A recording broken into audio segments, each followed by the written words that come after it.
Maria, you all set? Ready. I'd like to, good evening, everyone. I'd like to call the December 12th zoning board of appeals meeting to order. My name is Richard Gilbert. I'm a regular member. I'm the chairman. We go around the room and introduce ourselves, please. Steve Bischoff. Dennis Crow. Jason Brown, I'm the vice chair and regular member. William Pickett. John Zarn. We also have Maria, can you introduce? Hi, I'm sorry. Introduce yourself? I'm Maria Patola. I'm the land use official. Erin Mannix is on the screen. She's the town planner. Dylan Studd. Hey, And Dylan, can you just introduce yourself too, please? Hi, I'm Dylan Sella. Actually, can I make a request? Sure. Yeah, so it's finals week for me, and I wanted to come just in case we didn't have 5 members, but it looks like there's 5 members and John's there too. So is it okay if I just leave? If you need to, certainly it's up to you. Yeah, I mean, again, I could be here. It's just that, like, I think, you know, I wanted to make sure we had 5 members, right? And that's why I'm here. Okay. you would have to Fine. see, would you have to see John though? No. Yes, we're good, Dylan. Thank you. Okay, I appreciate it. So I'd like to remember, For the record, he's an alternate. yes, Okay, it's not a regular. I'd like to remind everyone in the audience how 4 votes are needed for an application to be approved. Any and all items used are exhibits and will be retained in the file that the town keeps. After the application's presentation is made, the board will ask questions we may have, and then the audience may ask questions they may have.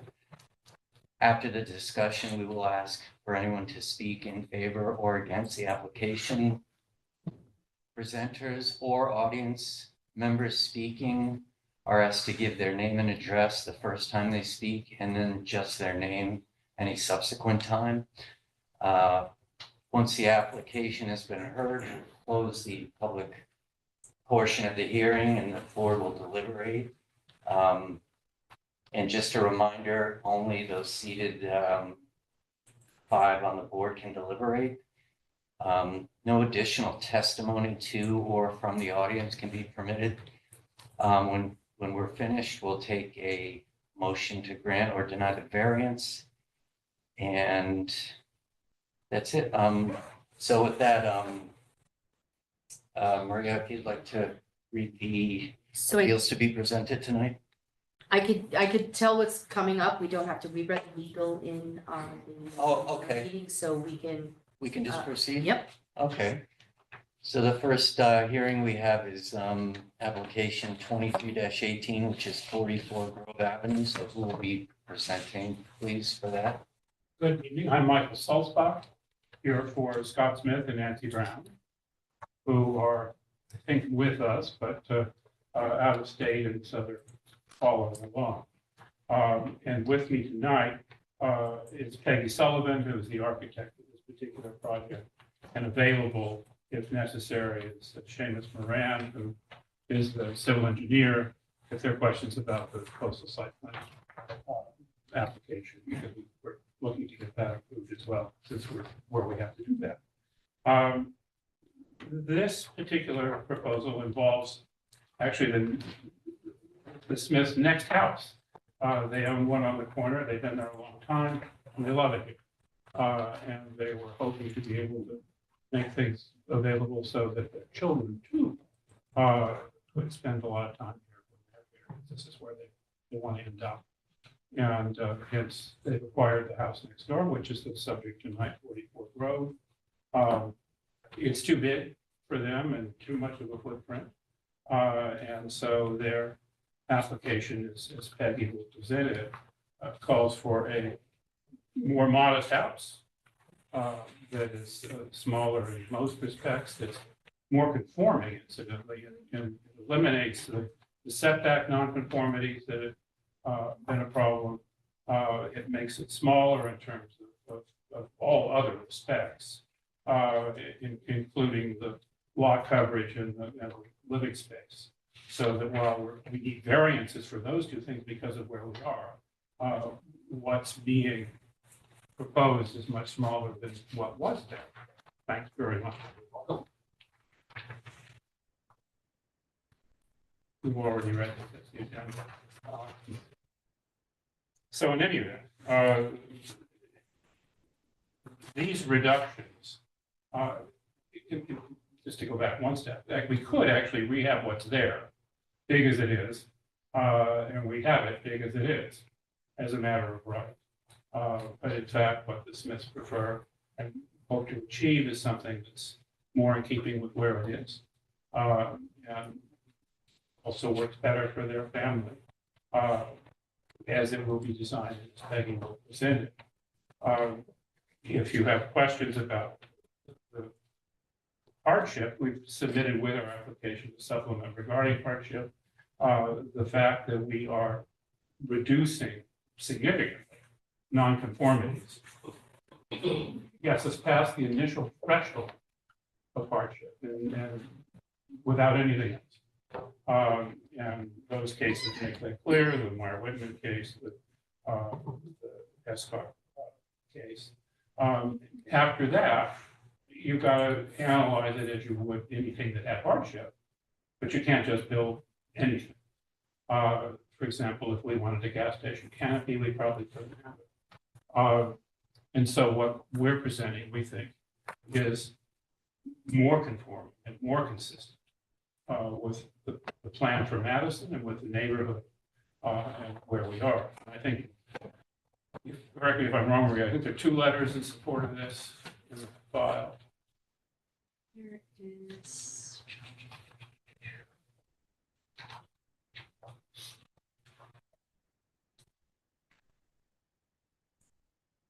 There is, I just can't see them. As long as they're there, though, they do exist, and we're unaware of anyone the opposed, the direct next door neighbors are number one, Scott and Nancy, and they of course support it. And on the other side, are the Warbacks, who also highly support it. So we are unaware of any concerns since it's smaller than what was there anyway. In addition, I might note, it'll come up if you look at the CAM application, DEP has reviewed this, and they like it. And they do for a couple of reasons, one of which it's smaller. The other of which is there's more permeable surface in this plan than exists there now. So all in all, it comes out better. And so there's no criticism at all from the deep point of view of our CAM application. And with that, I'll turn it over to Peggy. Hi, Peggy Sullivan. I was going to have Maria, if you could put up the schematic design from today. The date is 12. I can screen share that for you. And Peggy, I would just ask, we do have a microphone at the podium. It might be helpful online. We're having a hard time hearing you, or at least move closer to the, yeah, this TV has the speaker or in the microphone. Thanks. I'll give these out too, so you can follow along. Do you have it, Aaron? I don't know.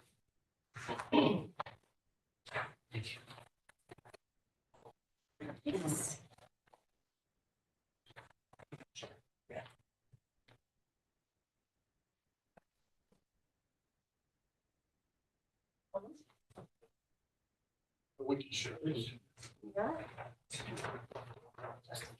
Thank you. So yes, so can we advance back one? First one?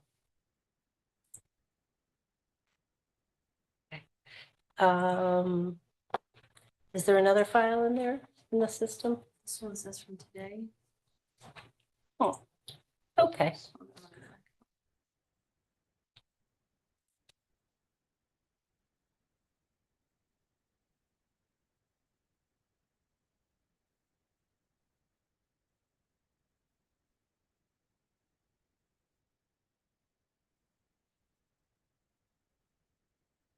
There we go. Okay, so what I've done here is tried to illustrate with this green line, the coverage currently on the property. So the current house represents this outline, and then the new house, which you can see fits within it quite nicely. Also illustrating the fact that it's a much smaller floor plate. So we have just an entry here coming into a open plan kitchen with a dining and living room off the back. We have one den here that's going to be possibly a bedroom, a garage, and then just a laundry mudroom with a nice covered porch off the side.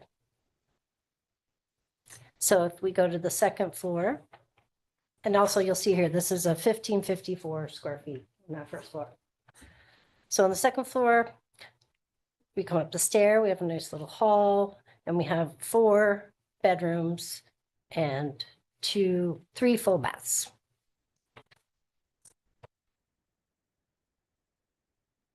Slide. You've eliminated a story, right? That's right. Good point.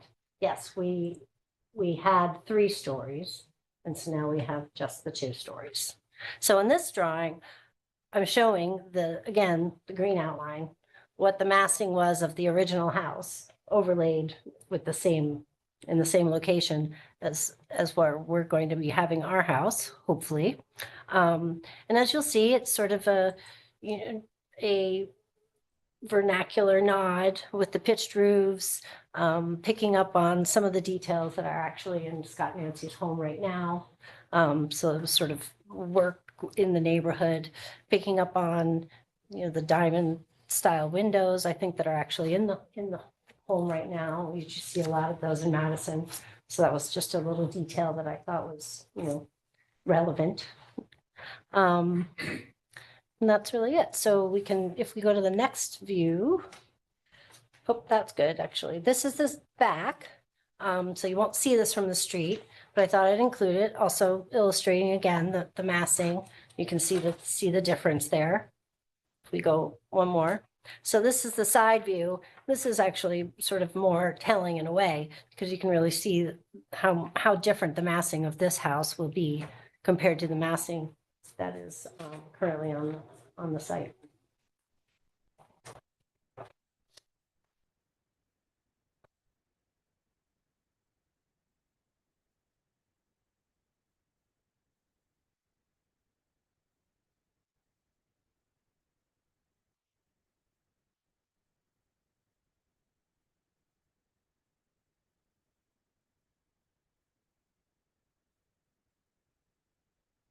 Would you please, could you share the, or Aaron, share the site plan, Site plan? please? Yeah, so we can talk about the reductions and the variances.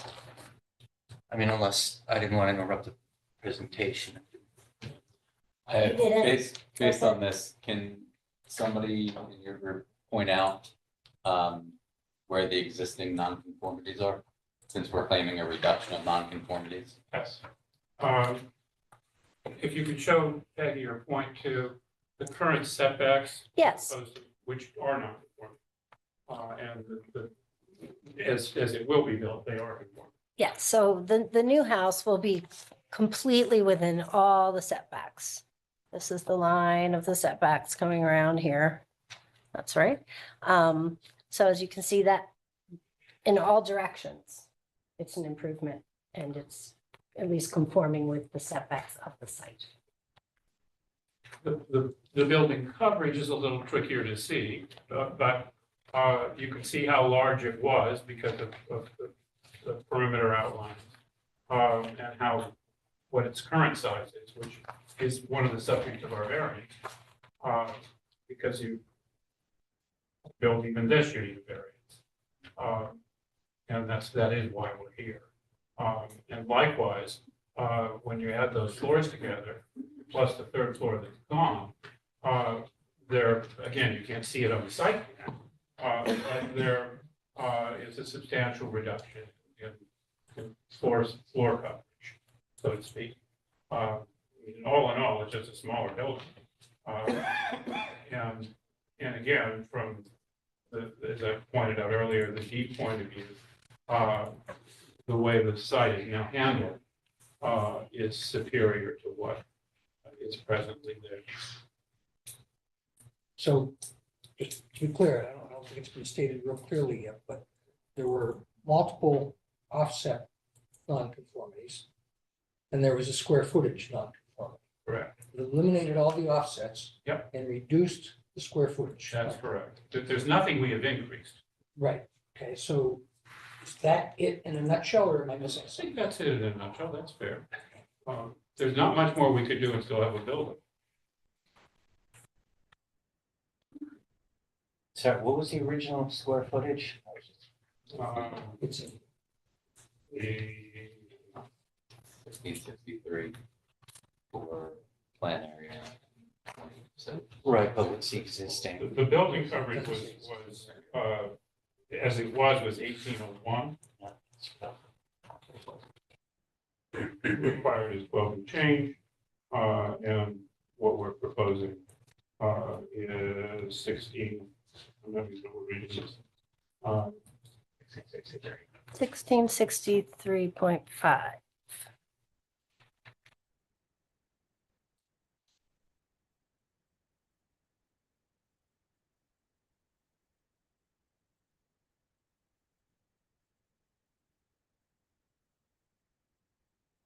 Yes.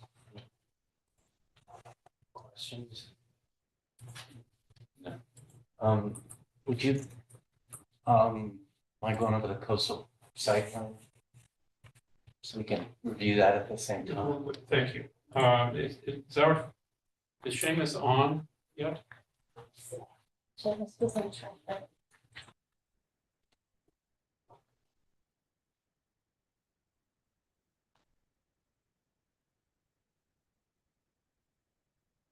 Yes. Okay, yes, thank you.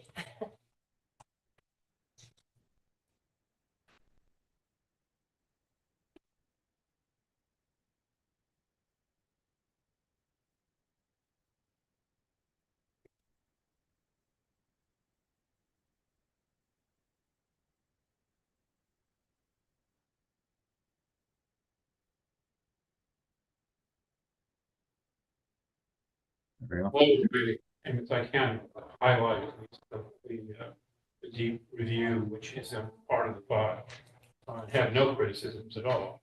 And only had praise, so to speak, for the fact that it's a smaller building, smaller footprint, and it's a more permeable surface than what was there before. So there was nothing they were asking for to be different in any respect. The septic also new, I saw that pointed Yeah, out. that's- yeah. The new septic, permeable pavers, smaller structure, deep happy. They were very happy.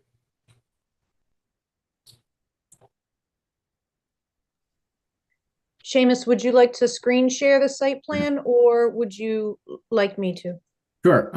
I can share the screen if it would help. That way I can kind of walk you around if that would. That's what. Great.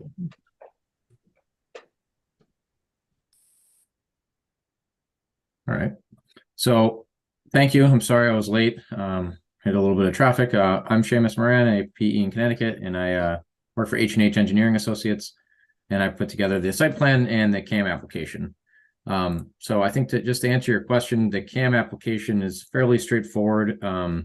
We don't have anything on site. Our property is out of the flood zone. We're in a shorelands area. So that is it's a general development within the coastal area. But we are not impacting any coastal resources.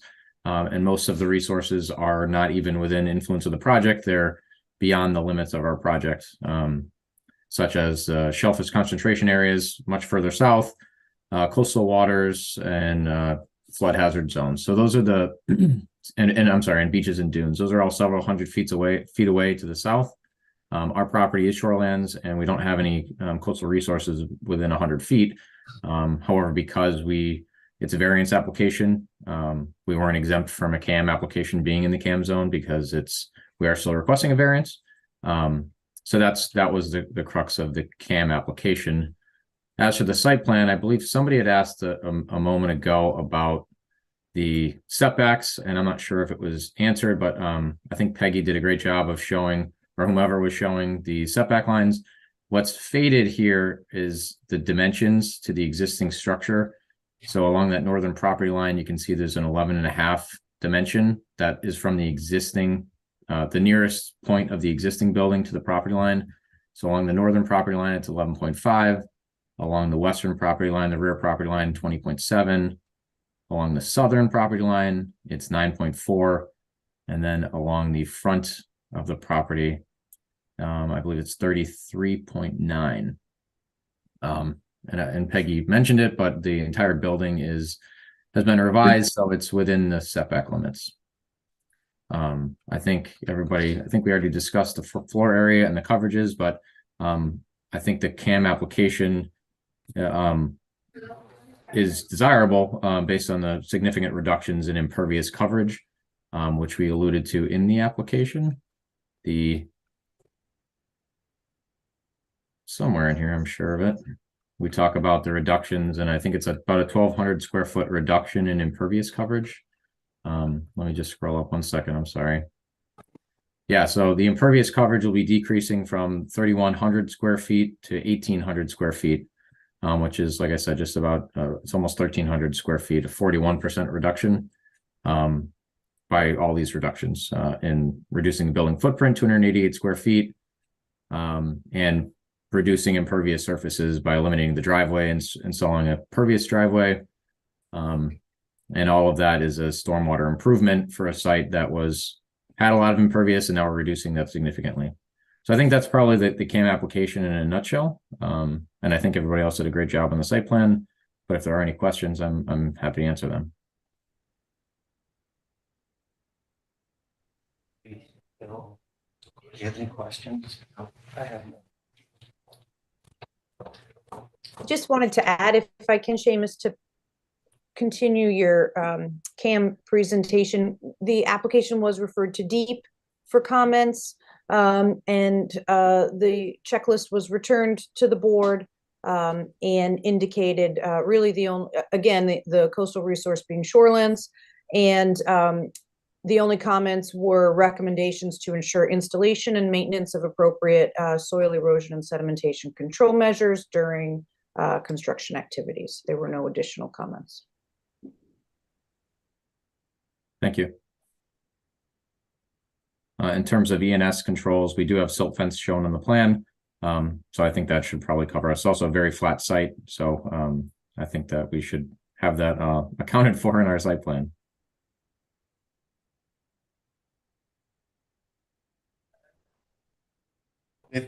Any questions from the board? Anybody? Like to invite any audience members who'd like to speak in favor of the application or against the one?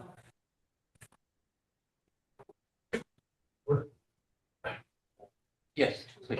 The Kilbournes, 23 Willard Avenue, are on the same block, and we have absolutely no problem. Thank you. And we haven't recorded that. I'll make that remark for. Yeah, it'll be on the record now. Okay. Thank you. Anybody else? Any final questions by the anybody opposed? Public would like to speak. Any final comments from the applicant? I think we won't burden you Okay. any further tonight. And thank you again for your time. Mr. Chair, if I could, Seamus, would you mind stop screen sharing? And that way we can see. Thanks. I did just want to let the board know, and Attorney Sulzbeck, you can confirm this, that there has been a previous variance granted on the property in 1977. I'm not sure if you indicated that on the application, but there was a variance already granted on this property for modification of the dwelling and construction of a garage. And that was under the last name of Forbes. It was under Ruth Forbes. So, Aaron, does that variance now go away with the demolition of the property and the establishment of the new property, regardless of if we were to approve the variance? You know, you'd really have to look at the minutes to see what specifically the variance was for, because the certificate doesn't tell you. It says section 3.2, but it does not give you any other details. So it may be encompassed in the site plan, but I don't know. So typically when you have a new dwelling, I would think that this variance would essentially replace that variance. Unless, of course, Attorney Sulzbeck has some other information and you're looking to utilize something from that variance, but I didn't. Nothing at all. In fact, That we were was the surprised it intent. there. What's that? I said we were surprised it was there, and we couldn't tell when we did the title exactly whether there was any residual viability to that variance anyway. And since all of its subject matter is about to go away, we don't think that it's of any utility to us or a concern for the town. Thank you both. Thanks. Was there anybody online in the public portion who wanted to comment in favor or against? I forgot to ask, sorry. No one else is raising a hand. No hand raises, okay. Any final comments from the public? I'd like to motion and that we close the public portion of the hearing and move to deliberations. Second. All in favor? Aye. Opposed? Okay, who'd like to start? I will. I think this is a very reasonable request to reducing number of offsets and variance non-compliances. And but that's eliminating those and reducing others. But there's hardly any reason at all to think in terms of not granting it. It's favorable all around. And the coastal compliance is similarly improved, so I see no objection to it. Okay, thanks. 100% behind Dennis. I'm sorry. Agree 100% with Dennis. Okay. No, nothing to argue here. Yeah, I have nothing to add. The only, so the issue is from what I understand, the intent of the floor area and footprint area is to prevent unequal distribution of bulk or putting too much bulk of the structure directly on the setback line or too close to the property line. And I think that, you know, with the new structure, like Dennis said, we get rid of a number of existing nonconformities with the building. It reduces, even though it's a new structure, it reduces the nonconformities of the existing structure, and it adds to. So I asked about the new septic. We have a new septic that's for the conservation. It reduces the impervious. You know, it'll reduce water runoff totally to, you know, keep the storm drain systems working well. I would have no problem improving there. Bill? I really don't have anything to add. I think you've covered where they've eliminated two non-conformities. And they reduced the lot coverage and they reduced the floor area. So that's all been covered. So I don't have any further. Yeah, I agree with you. You all said, so I really don't have anything to add, so. So like someone have to make a motion. I guess I'll go forth and I'd like to make a motion then to approve application 23-18 for 44 Grove Avenue to grant the variance for section 3.8B for the changes. And this is based on the reduction of nonconformities. And I'd like to also that we also find that the coastal site plan is consistent with the goals and policies of the Coastal Management Act. And that the variance is based on the plans as submitted and that all construction must conform to those plans. Could I get a second? Second. All in favor? Aye. Any opposed? Okay, motion passes unanimously. Thank you all very much. Thank you. John used to have us reopen the meeting, which. So I'd like to motion we reopen the public portion of the meeting. Second. All in favor? Aye. Aye. Okay, so next application is 231953 Oak Avenue. We'll be presenting. Oh, sorry. Mr. Chair, Yes. no. I am I have worked with the applicant in Madison baseball, and I believe it is most appropriate for me to recuse myself from the vote on this specific matter. So there's no undue influence or. Sure. So for this case, Jason is going to recuse himself, so we'd like to see John as a full member for this particular case. So, with that said, please proceed. To explain to those who don't know, that doesn't mean that I'm not going to ask questions. That just means that I do not take part in the deliberations or the final adjudication.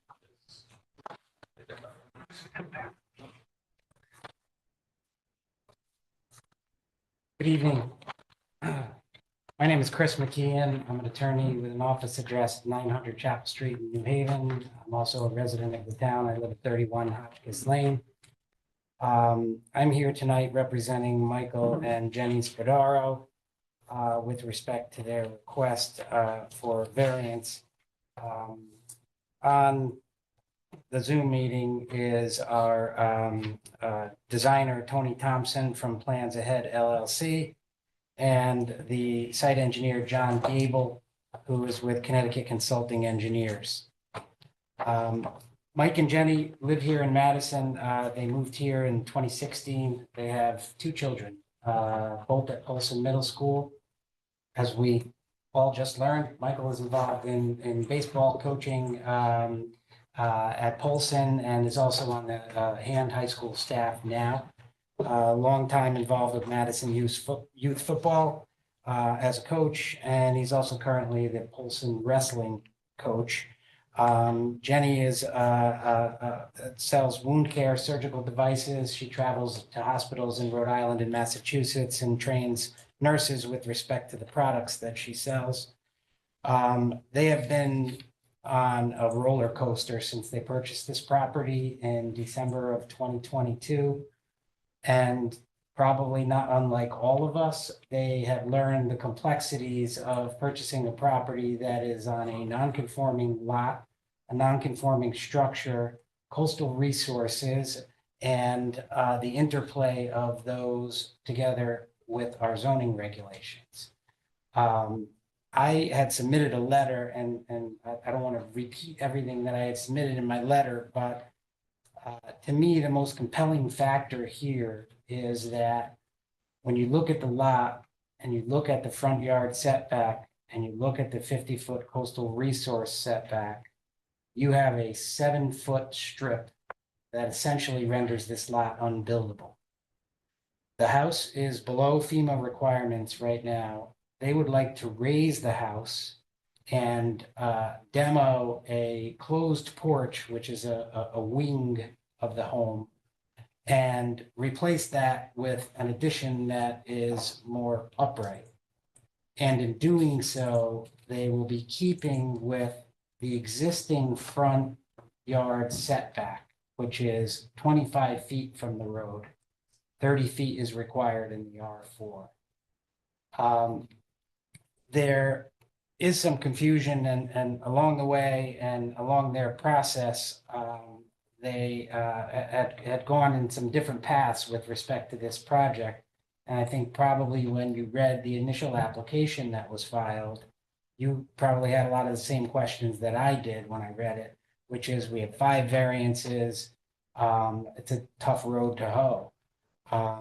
We have, together with the site engineer and the home designer, have spent a lot of time with town staff amongst ourselves, 2 or 3 meetings, multiple emails to bring this project into a project that I believe is reasonable based on the uniqueness of this site.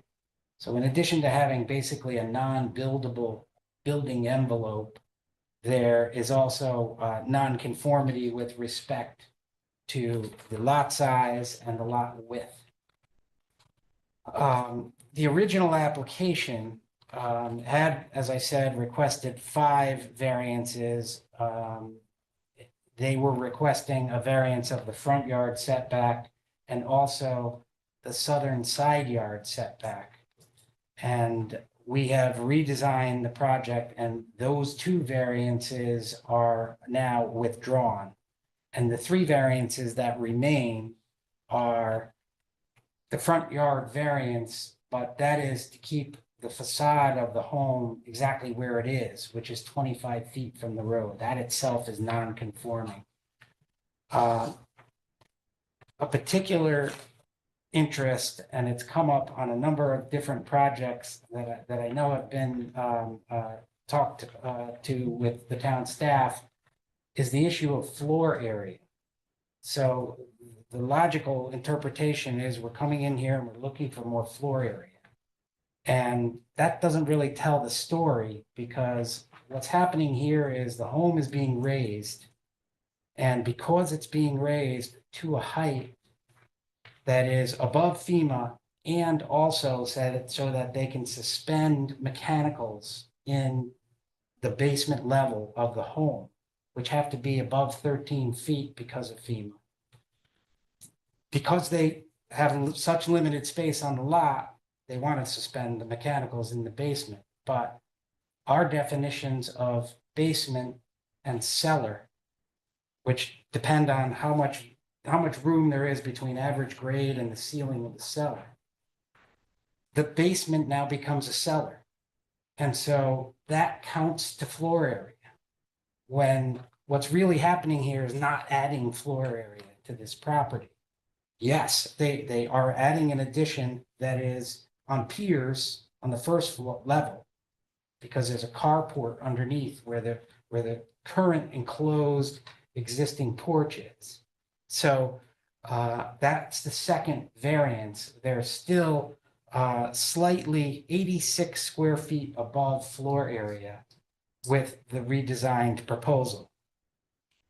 The third is the critical coastal resources setback, which is a negligible difference from what is existing with the current enclosed porch. And again, the closest spot of the critical coastal resources on the new proposed home is essentially the pillar that is holding this, the addition. And so it's an open carport on that part of the home.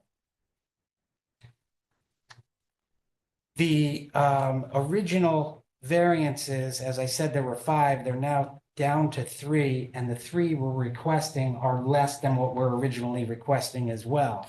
The original front yard setback was requesting 23.6 feet from the street. As I said, we're maintaining the existing 25. The second variance relating to floor area, which I just covered, the original request was 2,832. They've made that was because there was a garage which was enclosed. That has been changed to a carport. And therefore the variance request now has been reduced to 2366. As I said, that's 86 feet above what's required. And the critical coastal resources originally was going to be 36.1 feet from the critical coastal resources. And the request we're now making is for 41.5 feet. The interplay here between the front yard setback and the critical coastal resources is really the challenge here. And at about 4:45 today, I believe we received a response from DEEP, because to me, that is as important as whether or not you want to exercise your discretion to grant variances here, because the ability for this home to be added to in any way, shape, or form is logically, if you ignore the critical coastal resource, to move it back, comply with the 30 feet front yard setback, comply with the side yards.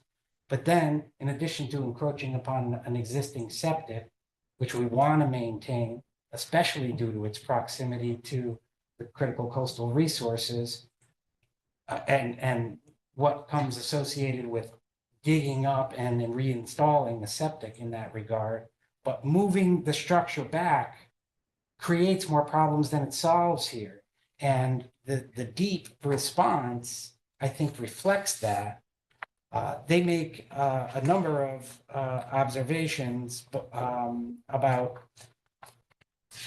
what to beware of. Obviously, sediment and erosion control measures during construction, recommendations relating to electric meter placement, and other suggestions for door placement, and an additional flood vent, specifically relating to FEMA-related requirements, but ultimately conclude that this particular proposal is consistent with the applicable coastal policies. So in addition to the 3 variances, we're seeking coastal site plan approval as well. And again, the basis for the hardship is all of those factors. A lot area that's not complying, a lot width that's not complying, a structure which is non-conforming, critical coastal resources which which take up a good portion of the lot and render the building envelope unbuildable. And at the end of the day here, what we're doing is we're raising a home to meet FEMA requirements. And we're doing so in a way that minimizes any potential interference or issues with respect to critical coastal resources. And provides the homeowners with some usable space on the second floor and the ability to, because they're raising, and even though the basement and cellar are going to count toward floor area, they can never, ever make that living area under the FEMA regulations. It's just counting toward floor area. So with that, all of our team and the owners themselves are here to answer questions of the board, of the public, and to the extent that there are questions or issues or concerns that you have, I'd request that you raise them during the public part of the meeting so we might have the opportunity to discuss them. I have one to start. Sure. Aaron, can you share, you mentioned that there was a revision of the site plan to deal with the number of variances. Do we have a revised site plan that we can bring up and put on the screen to share? We do. Would you like John to do that or would you like staff to do that, Chris? Whatever is the most expedient. Got it. And while we're bringing that up, Attorney McKeon, can you give us, so code allows you to raise the house to FEMA +1. I'm assuming that we're going brick +1 because we're hanging the mechanicals from the underside of the first floor or the roof of the cellar, as you may put it. Correct. What are we going to, FEMA +2, 3? The house needs to be We have an raised. elevation. Yeah, pardon me? Do we have an updated elevation that complies with this? We have elevations on file, yes. Okay, can we bring that up as well, Aaron? Am I speaking loud enough? Yes, I can only share one at a time. So which one would you like to see first? The site plan or the elevation? I can Okay. explain to you. Zoom in a little more. Could we zoom that, Aaron? Is that okay? It'll have to do, yeah. Yeah, so the new, this site plan, this data in here, the new finished first floor is at 16.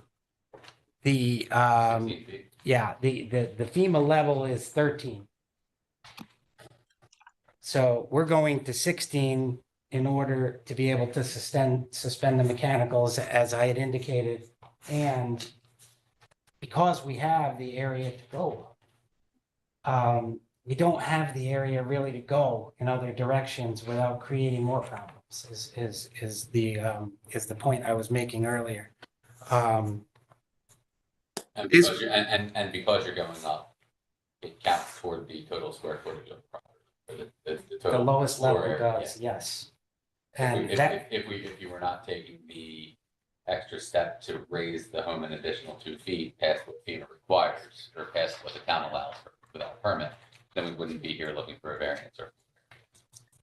I don't know the problem, no, because the basement is bigger than that, but I don't know if the basement becomes a cellar, if we just went to 15, which is 2 above FEMA. That's the Still difference. 5 feet. It's above the other. Still 5 feet, Chris. It's still more than 5 feet. Yeah, so. If you're going from your grade, it's from existing grade to the Floor of the. floor, the of floor above. If that's 5 feet, then that would count as a basement. And count towards floor area. Correct, and I think average grade is 8.1. So that 5 point, we would still be here needing a variance. You had 2 questions, one on the site plan. This was the show me the variances. Yeah, so this is the new structure it adheres to the existing front yard line that is there. There is, this portion here is second level. So there's an open carport underneath here. The critical coastal resource line is here. As you can see, it goes almost halfway through the house, and here's the 30-foot front yard setback. So you have this basically strip in the middle, which is the building envelope. This plan also shows the sediment and erosion control along the boundary, and the sum of all of these different factors and discussions and meetings with people who are thinking about this challenging site was keep the footprint, keep the existing foundation, a little extra feet on the second floor suspended above a carport, and in keeping with the front yard setback. That is, and ending up with a FEMA compliant home with livable space in it, that is better than moving or doing anything closer to the resources, disturbing the existing septic, which they're going to use. As I said, they want to use the existing foundation. I think those factors all contribute to the hardship, number one, and number two, for the board to exercise its discretion. It's a more prudent way to allow the site to be brought to FEMA compliance, provide the owners with a modest amount of square footage and accessibility for an auto underneath their home, and minimizing, if not eliminating, any compromise to the coastal resources. That's essentially what we've worked on to get to this result. Okay, so is there anything over top of the carport? Yes. I can show you the front elevations. That might be helpful. Tony, can you share, or Aaron, can you share our most recent elevations? I think they're 1023. I have 1128. That's it then.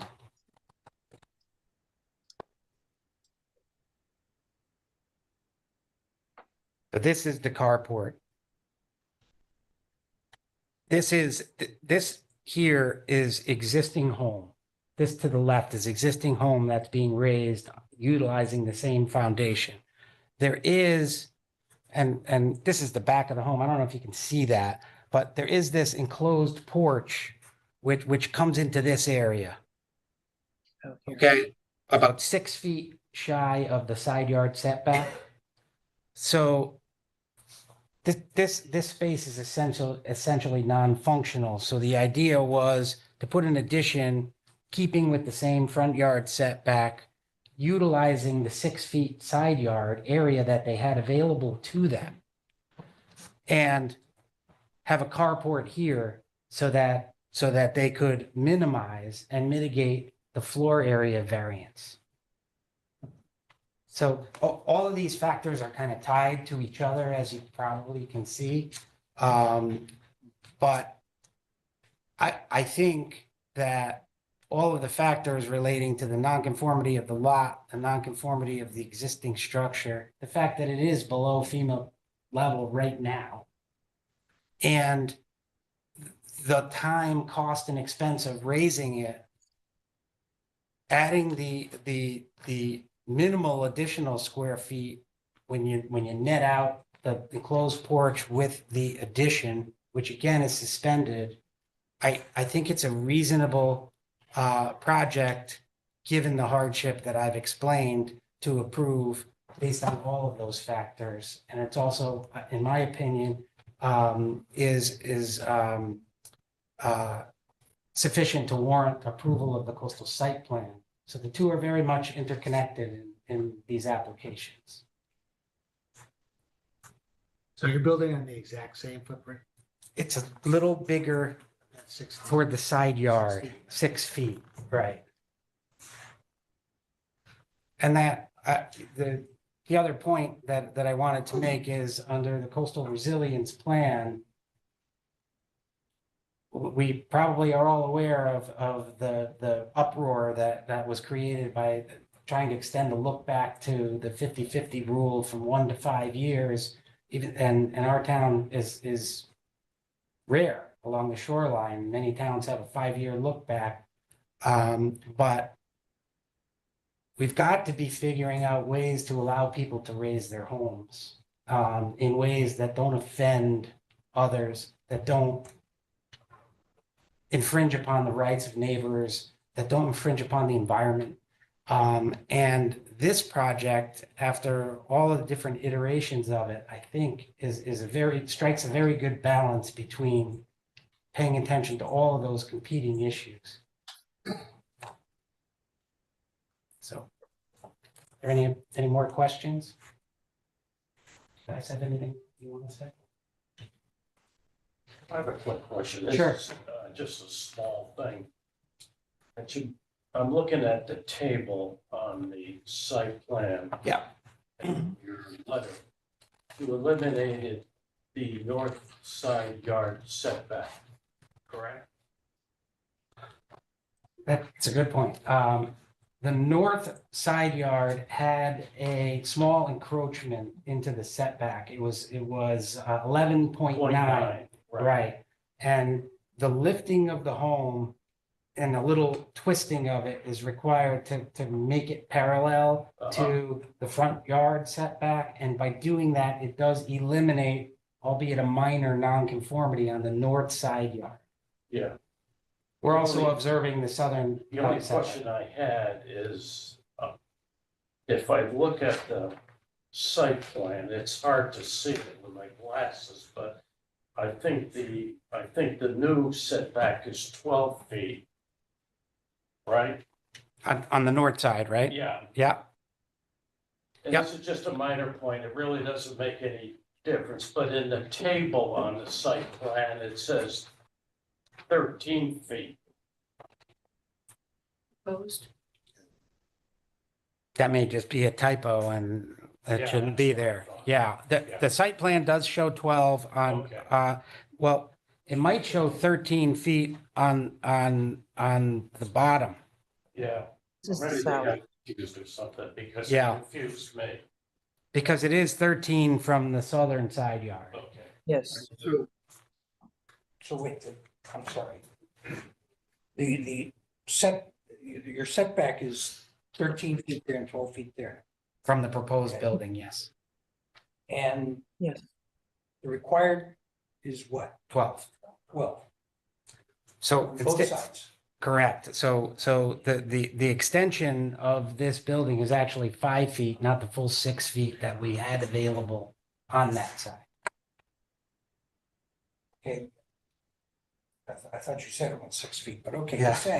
you're saying that the extension does not require a variance for setback for the side yard. It does not.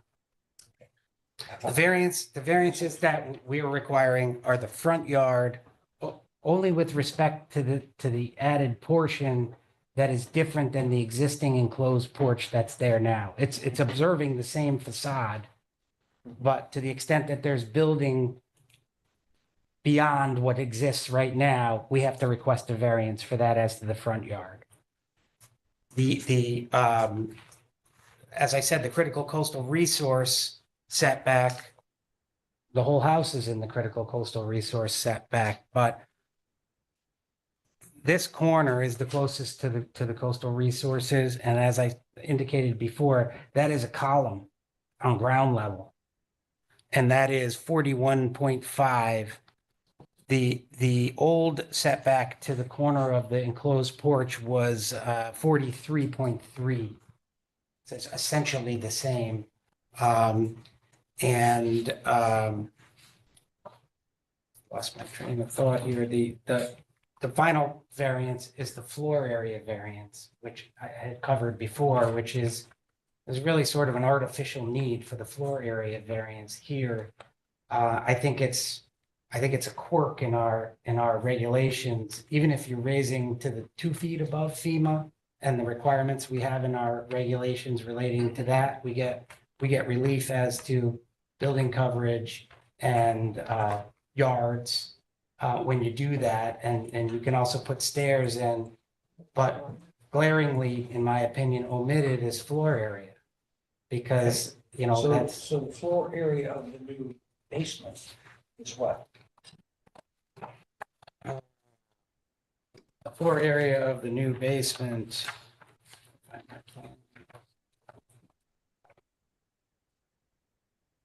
It's divided into segments, the basement on the plan. That's why the number isn't coming to my head. Exactly. Tony, you have it handy? It's on the elevations. It's on the. Using plan ahead.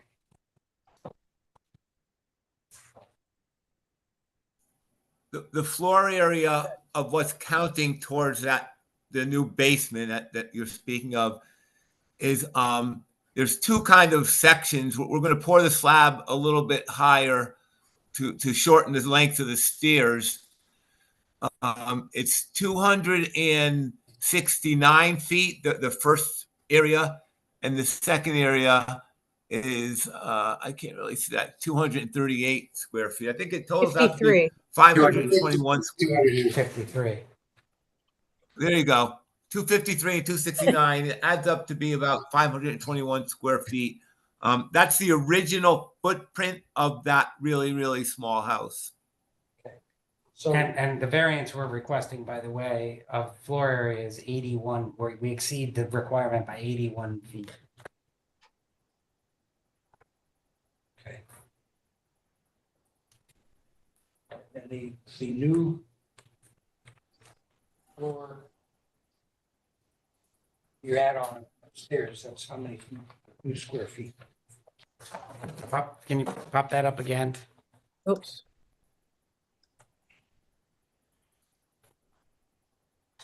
Is it a kitchen?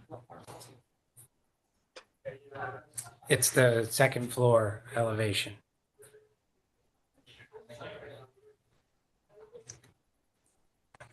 The floor plan or the elevation are you looking for? The second floor plan. It's a difficult equation because you have an existing enclosed first floor porch, which would take up a portion of this area here in the first floor elevation. Now, the first floor is going to be higher now, but the kitchen is, well, that's really blurry. 283 square feet, but that is existing floor area in part right Well, now. It's an enclosed porch, right? Right, which counts toward the floor Did area. count. Yes, yes. On the second floor, you have 14 or 13 by 6 times 13.6 by if we can go to 20. the 20, roughly 14 by 20. 280. Correct.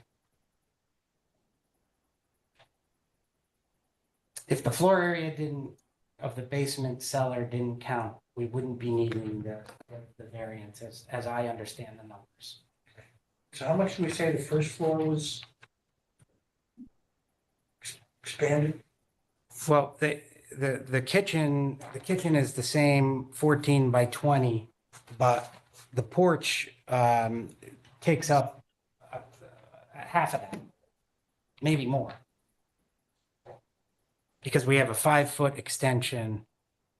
There it is. The 8 by 156 is there now. 448. And the same, 283. same, yeah, 283 is on the first floor. Right, so this one is 283. From that, you have to subtract what's already there in the porch.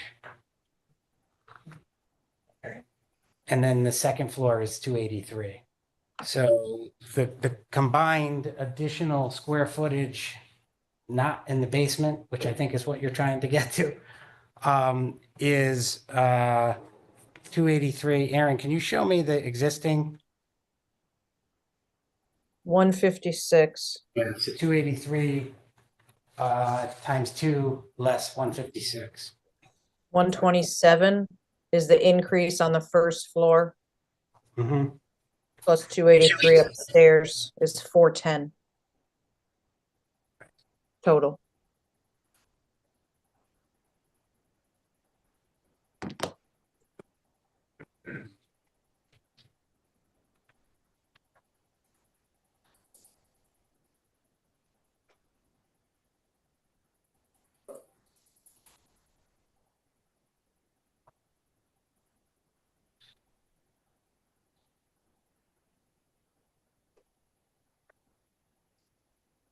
Excuse me, the only other thing I wanted to note is that the owners did in fact hire Davison Engineering, so the coastal resources are accurately documented in their coastal site plan application. And obviously they're shown on the site plan as well. I was gonna ask if actually we could bring the site plan up and if, Mr. McKenna, you could just review it with us, unless someone else was gonna. I'm happy to do it.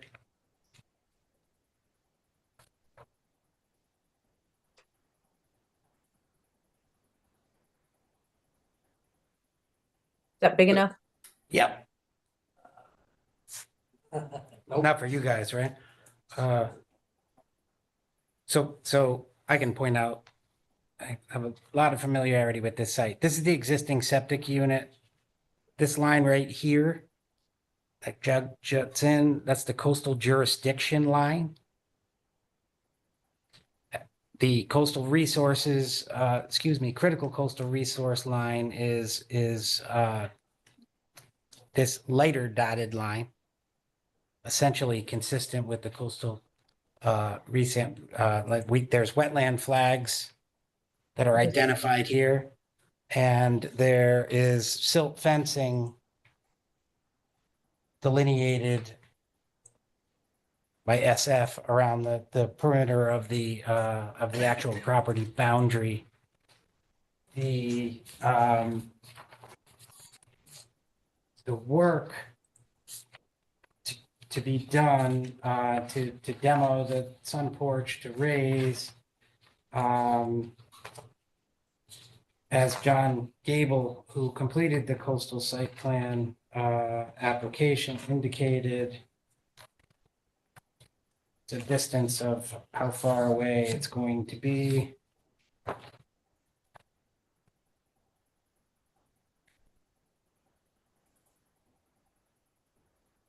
Yeah, so the Davison Environmental Report from August of 23 delineates the coastal resources and the proposed project, there'll be no construction or activity within 36 feet of tidal wetlands and no adverse impact to the coastal flood hazard area or the tidal wetlands.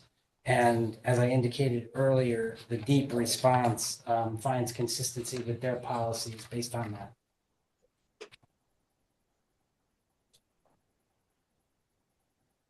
I would note that in Deep's response relative to some of the FEMA recommendations about additional flood venting and door placement, there have been some changes to the actual design plans that show additional FEMA-related requirements that they didn't have the benefit of seeing. That's all. So they haven't seen your revised plan yet. This plan they've seen, they haven't seen the final design of the home, the floor plan. Okay. But the area where we're going into the ground, where there's going to be structure, where there'd be activity is delineated on the site plan you've seen. So FEMA compliance is a whole nother animal that the clients are going to have to satisfy when they pull building permits and provide construction. This is the drawings. old plan. Pardon me? This is not the old plan. What do you mean the old plan? Well, this is, he said FEMA has not, or DEEP has not seen this one. Or has seen this one. They've seen that They've one, seen that, that. they've seen that plan. They haven't seen the The house. floor design. Floor area. Floor. Yeah, yes, sorry if I misspoke. Right, so the majority of, the spacing and the number of flood vents, things of that nature that were commented on by DEEP's analyst, those are typically covered, as Attorney McKeon indicated, through the floodplain ordinance in the local building code. So the building official and the floodplain administrator, who is the town engineer, will review that and make sure that that is designed properly.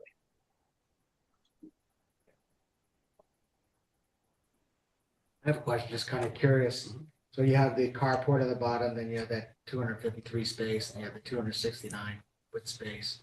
Do you have to have walls that if the stuff comes in, that they kind of, you said you can't use it for a living space, right? It's basically a storage area. Why do they count the 253 and the 269 but not where the carport is?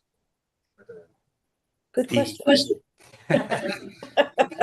That is a function of our zoning regulations, and if you've seen the table in 2.8, there's different functions or features of buildings that apply or not to building coverage, floor area, and yard requirements.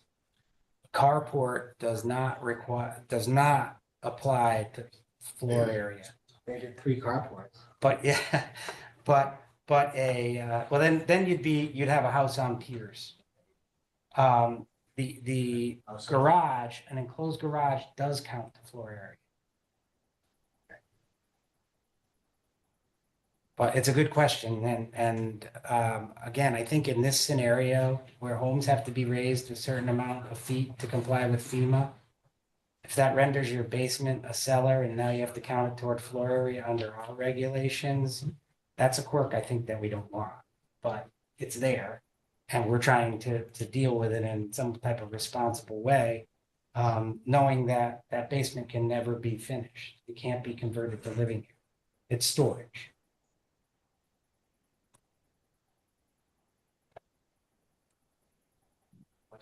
No, I'm on, no.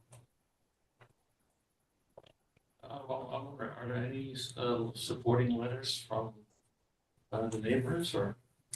The neighbors to the south had inquired of our clients as to their plans. They had the original plans. We've sent them the revised plans and the revised request, but hadn't heard any response from them.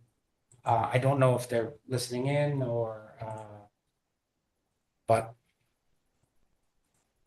So just real fast, just so I can summarize it, though I'm not gonna be voting. Sure. on this, right? So we have a request for a variance for the front yard setback, right, which of 25 feet, which is consistent flush with the front surface with the front face of the building, right? Mhm. We have no side yard setback requests, right? No side or backyard setback requests. We have a floor variant or a variant to square foot floor area, right? Which is basically generated by the fact that we're raising not we, but the applicant is raising the house. Correct. Right? And then there's a variance on the coastal resource. Yes. Right, where we require 50 feet, and this is 41.5 feet. But the response to that is we would love to build the 7 feet allowable strip if we met that specific requirement as well. So the argument here is that there is a hardship, right? That there's not buildable land in order to construct a reasonable home, in order to raise the home and construct a reasonable 21st century house on a very small plot of land, yada, yada, yada. Correct. I would add to that even the existing home if you wanted to lift and put it on the lot in compliance with our regulations, So, can't be done. That's the hardship, really, because it just can't be fit onto the lot. So you have all these competing factors that we've all spent a lot of time, not just me, staff, engineer, designers, to put together these competing factors to something that's, we think is reasonable. thank you. Thank you. Questions? Anyone in the public wish to speak in favor of the application, including online? Okay, please go. My name's Edward Smith. I live at 82 Pleasant View Avenue, which is connected to Oak Avenue, and it's combined association. So I'm really not here to speak in favor or against, but I'm president of the association on that street. And when this application came to the association, because we're obviously adjacent property owners, we sent out a email asking if anybody had any concerns or, to email us, and I would come to the meeting and forward those questions. This really isn't the same application that email went out on. There was many more variances that were being asked for that are being asked for right now. I do want to ask a couple of questions only because I will be bombarded by questions tomorrow. People, I've lived there for 60 years. I look forward to having 2 little kids on the street. They were getting old and grumpy. I just lost my train of thought. If you could bring up the site plan, I just want to ask 1 or 2 questions on that.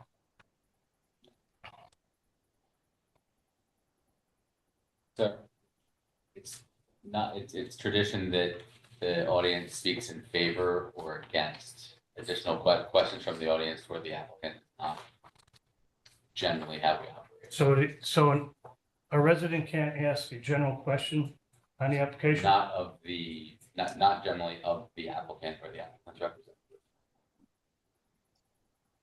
You can ask a clarifying question on the application. Who's asking questions yet, so. I can ask a question. I'm an adjacent property owner. Why can't I ask a question on that? Please. Well, I don't want to take sides. That's what I'm trying to say. I'm in favor of some, but I'm curious about others. We want to hear your questions. All right. And you might want some input because I've been there for a while. Okay. So I can answer this. So on the original footprint of the house, we're coming up from the original footprint. So the only, I'm going to say appendages because would be this deck on the 2nd floor. That's going to stick out from where the back of the house is now, correct? Actually, that deck, but there's an additional structure 5 feet this way, but that's going to be kind of go around, that's all. Yeah, that's going to be above the carport. Yes, Yeah. so we're adding on the back of the deck there. This additional 5 feet from where his garage doors are, kind of where he pulls in his garage towards the edge of the enclosed porch. And then the stairs and the deck here, the porch, in order for them to get into the house because they got a lift. Correct. So those are basically the only additions going on to the outside of the house. Correct. That 5-foot extension on the south, the porches and stairs in the front and back. In fact, And the stairs right there. that stoop that's in the front door there, Yeah, the concrete ones? that's actually being reused. It's the existing stoop on the front door, and it's being reused just in a different location. The idea being to keep the existing foundation and use the existing foundation for the home with an addition, and also keep the septic in the back where it's located. Right. I mean, I know the house very well. I've worked on this house. I've known Don all his life down there. I think it's unfair that the applicant's being punished on the square footage of the basement. Because I can tell you from experience that in Superstorm Sandy, there was 5 feet of water in that basement. And just because FEMA tells you this is where it's going to stop, or coastal management, it doesn't. So I don't think you ever have to worry about them ever building in the basement. The only other question I had was, the Madison Land Trust notified on this too, because they're adjacent property owners on that? Yeah, they were on those. Were they? Okay. Mhm. Just trying to think what people are gonna ask me tomorrow.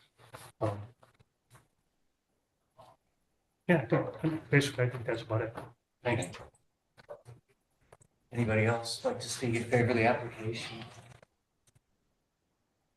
Anybody wish to speak against it? Anybody online?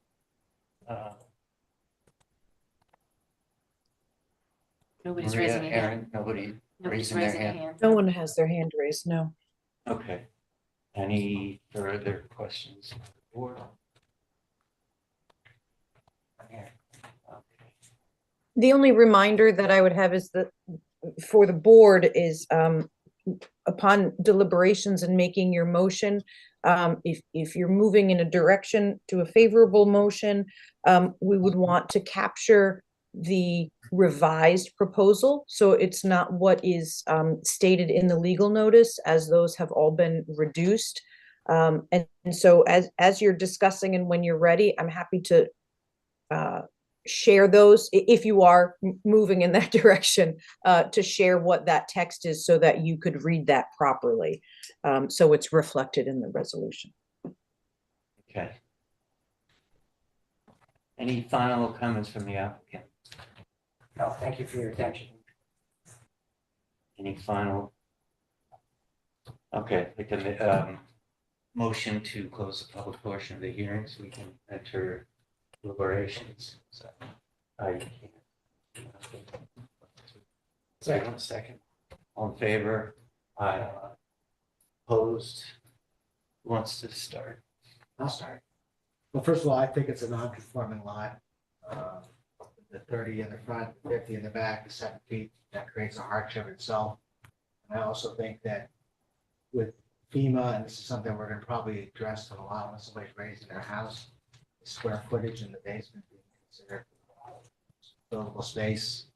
I mean, I did the math. If you subtract out those two portions, you got your 30 feet over. Not exactly apart, but I can get over that. I don't think they think it's a hardship to be punished for raising your house and making it more efficient.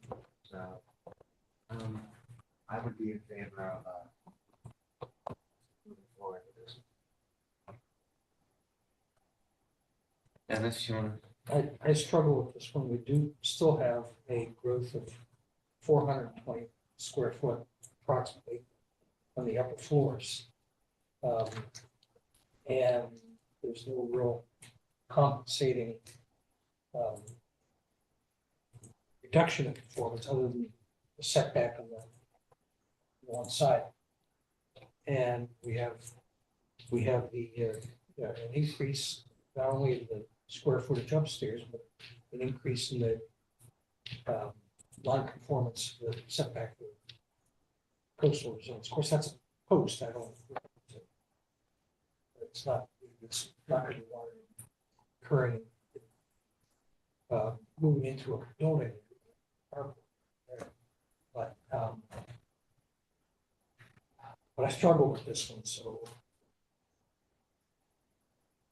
I don't know. I have to be persuaded one way or the other. I'm not sure. John, do you want to? I'm sharing what Dennis is saying. I do believe it's a difficult situation as far as the area that the house is situated in. I've taken a look there. I drove by it, took a look, and it's a difficult scenario. I think space-wise, it definitely is a hardship to try to do something to improve it. On the other hand, the improvement, I understand the situation, and I think the improvement at the end of the day is probably good for the neighborhood. So I have mixed thoughts on it also. yeah, I look at the hardship, obviously, it's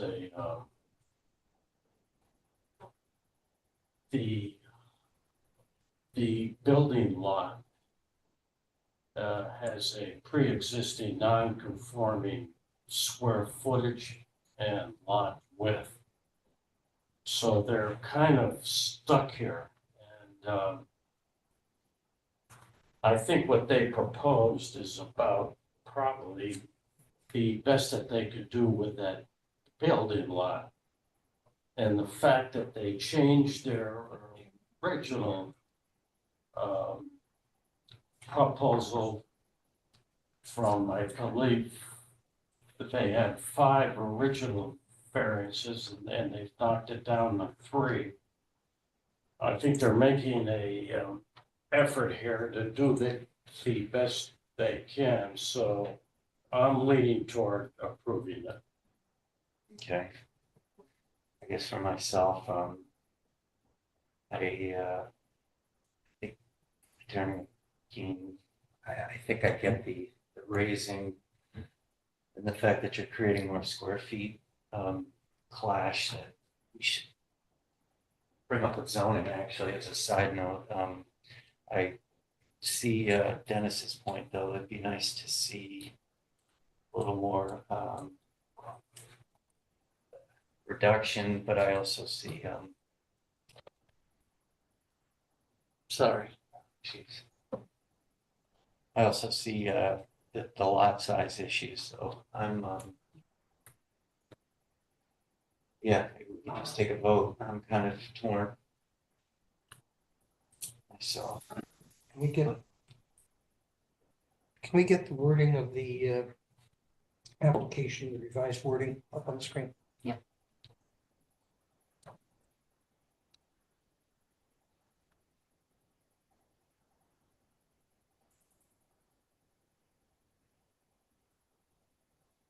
Okay.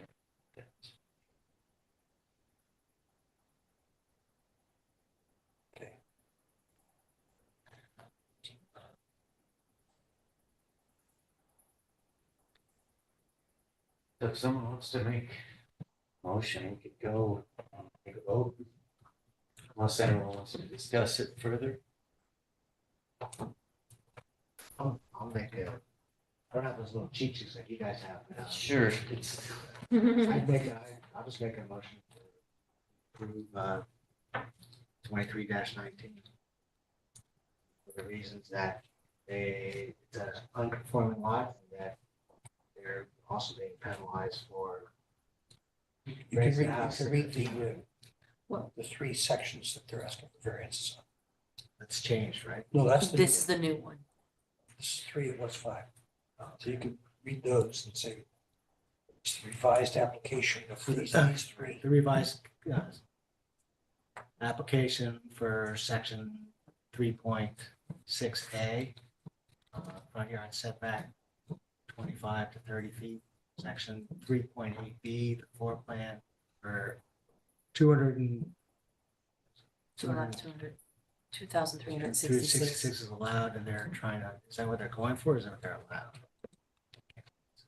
To allow, Oh, to allow 2366 square feet where 2280 is allowed.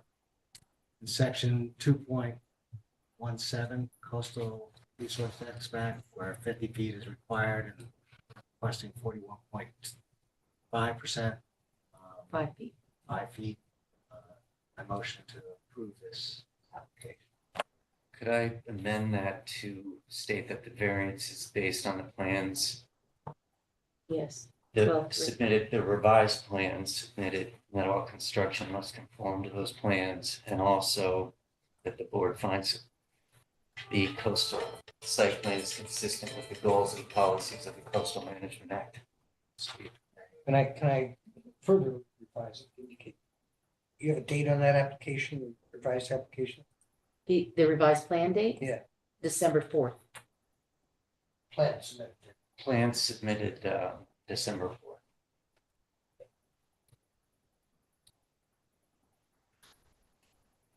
Okay. Anybody like to second? Second. Did you copy all that? Yeah, they're gonna. No, make yeah. it. Okay. All in favor? Aye. How many? 4. 4 opposed? Aye. 1. So the motion passes, 4-1.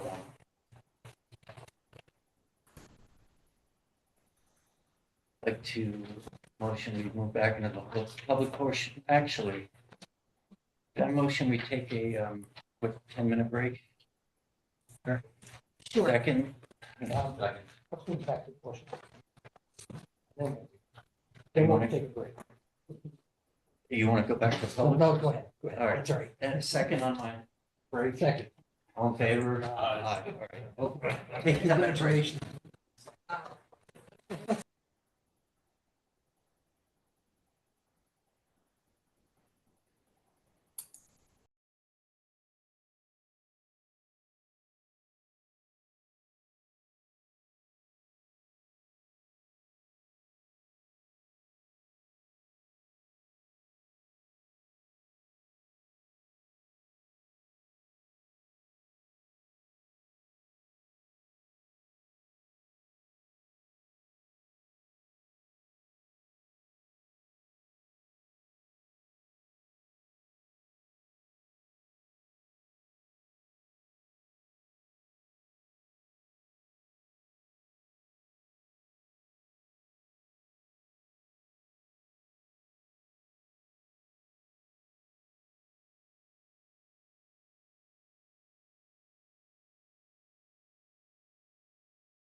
wait.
Is,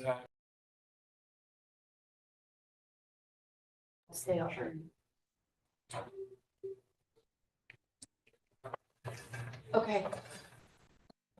the project here is considerably easier to explain than the last one. But yet it still requires us to be here for three particular variances. Put up these plans. I think the easiest way to explain what's happening is by showing you. Or proposed. Yeah, like.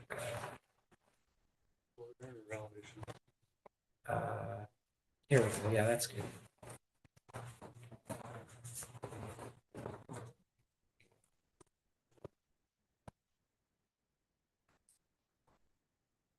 So the easiest way to describe what's occurring here is that presently there is a one-level enclosed porch that is exactly where this is now a column, but it goes exactly to that spot.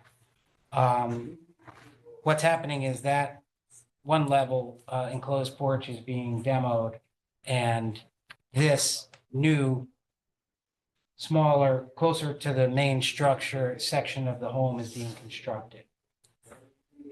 The first floor, everything that's occurring on the first floor, so this section of the addition doesn't require a variance because it's just replacing existing non-conforming structure.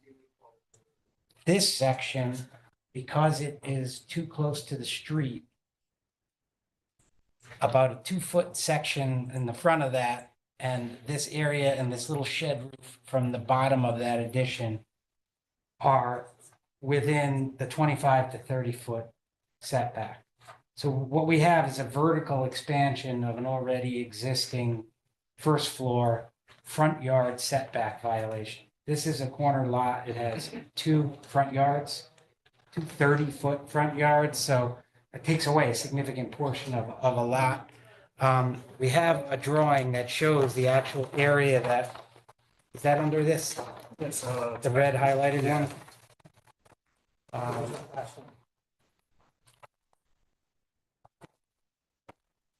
Is that it? No. Nope, it's on this one. Okay.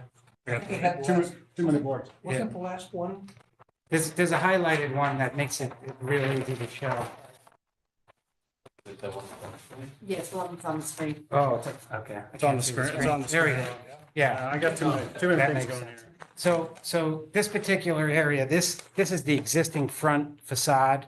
It's 25 feet from the front, so it's 5 feet too close based on the 30-foot setback. This red area is the reason we're here for the front yard setback. And again, it is on the second level only. The other 2 variances we're requesting, but they, much like the first application tonight, they are 2 reductions in building coverage and floor area. So obviously, you probably know what I'm going to say next. The reduction of the 2 nonconformities as to building coverage and floor area are the basis for this variance. The specific requests, we're requesting 25 feet as to the small second floor portion of the addition only where 30 feet is required. We're requesting the 25 feet, even though that facade of that second level is actually closer to 28 feet. I think it's 27.8 feet from the front yard boundary. But that little triangular portion of the roof at the lower section goes from 27.8 to 25. So that's why we requested the 25-foot front yard variance. The building coverage of 2,099 square feet, that's a reduction from the existing 2,181 square feet. And the floor area of 3,111 square feet is a reduction from the 3,151 square feet currently existing. Could you repeat that? I'm sorry. 3151? Yes, 3,151 currently existing. Proposed is 3,111, correct.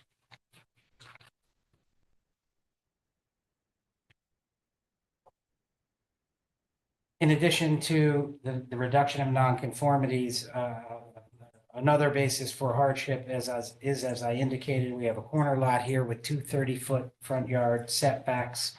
And we have a home that was built in 1910, which predates the zoning regulations. So in addition to that, the coastal site plan application is also on file. There has been a DEP response to that. There is very little concern from DEEP. They found consistency with the coastal policies. There is a proposal for sediment and erosion control, which is in every DEEP response. But I can be happy, Travis or I would be happy to answer any questions with respect to the coastal site plan. In short, the reduction of the two non-conforming building coverage and floor area, I believe, provides you with the discretion to grant this request. I think it is a very modest request, and at the end of the day, you have a structure which is much more conforming on an already unique lot with two front yard setbacks. Happy to answer questions, any issues or concerns. Side setback on the side there? This side? Yes. This is the south, it is 29.8. Yep. Okay, so, Yep, this is this dotted line is the building envelope. okay, so for the set, the required. Yeah, the structure is 29.8 from the side yard. This distance. And here's the building line. Okay. Is that where there's more room there? I'm not quite sure I'm following. Now, you say that's the building lot, but on the front, it appears that you're well off the building lot too, so. There's no. No, that's for the open porch. That's the 20-foot for open porch building line. This is the 30-foot building, yep. And the I'm following. one thing I just want to point out as well, is that this block right here is currently full, floor area. Yeah. While this section now will be a covered front porch, so this area was enclosed, is now an open porch, and that now actually conforms to the. Okay, thank you.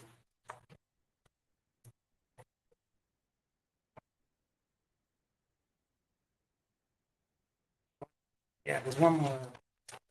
We wanted to show. It's essentially, that's the building footprint in red, which is existing. And you'll see that what's proposed is, That one spot there will be the porch. right, correct. Picture is worth 1,000 words. I don't have any more to present, but happy to answer questions from the public, from the board. Any other questions? No questions? No. Yeah. No, I think so. Clear on the argument. No. So, I'm sorry, so Attorney McKeon, are we claiming the base argument for variance here is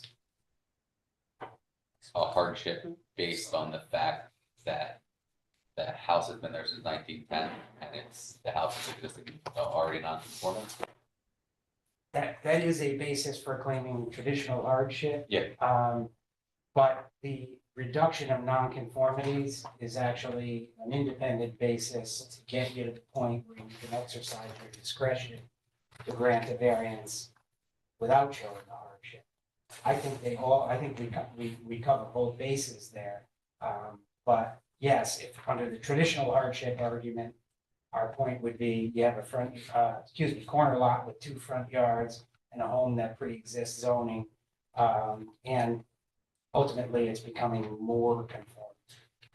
But the reduction in nonconformities also gets you to the point I would propose that you can exercise your discretion to grant the new proposed addition, provided it's in harmony with the neighborhood and is otherwise in accordance with the comprehensive plan, which I think we'd all agree that Travis's work on the home, the addition, I think it actually looks better as a design illiterate person like myself. It looks like a nicer facade to the home, to me. So I would submit that gives you the discretion to grant the variance on both of those grounds. Thank you. Any comments from the public? Anybody who'd like to speak in favor of the applicant? Anybody online? No, There were a lot of letters. yes, there was several letters. There were a number of letters in support which are on Yeah, those are file on from file. the neighbors. I assume you Yeah, have seen those. We've reviewed those, yeah. So nobody wants to speak. Okay. Anybody like to speak against the applicant? Any online? Okay. Any further questions from the board? No, can we bring the site plan up and just, it says it has a site plan, right? Yeah. I looked it over. Do we want to walk through the site plan? Coastal site plan? The coastal site plan review. Yeah, we should go through the coastal site.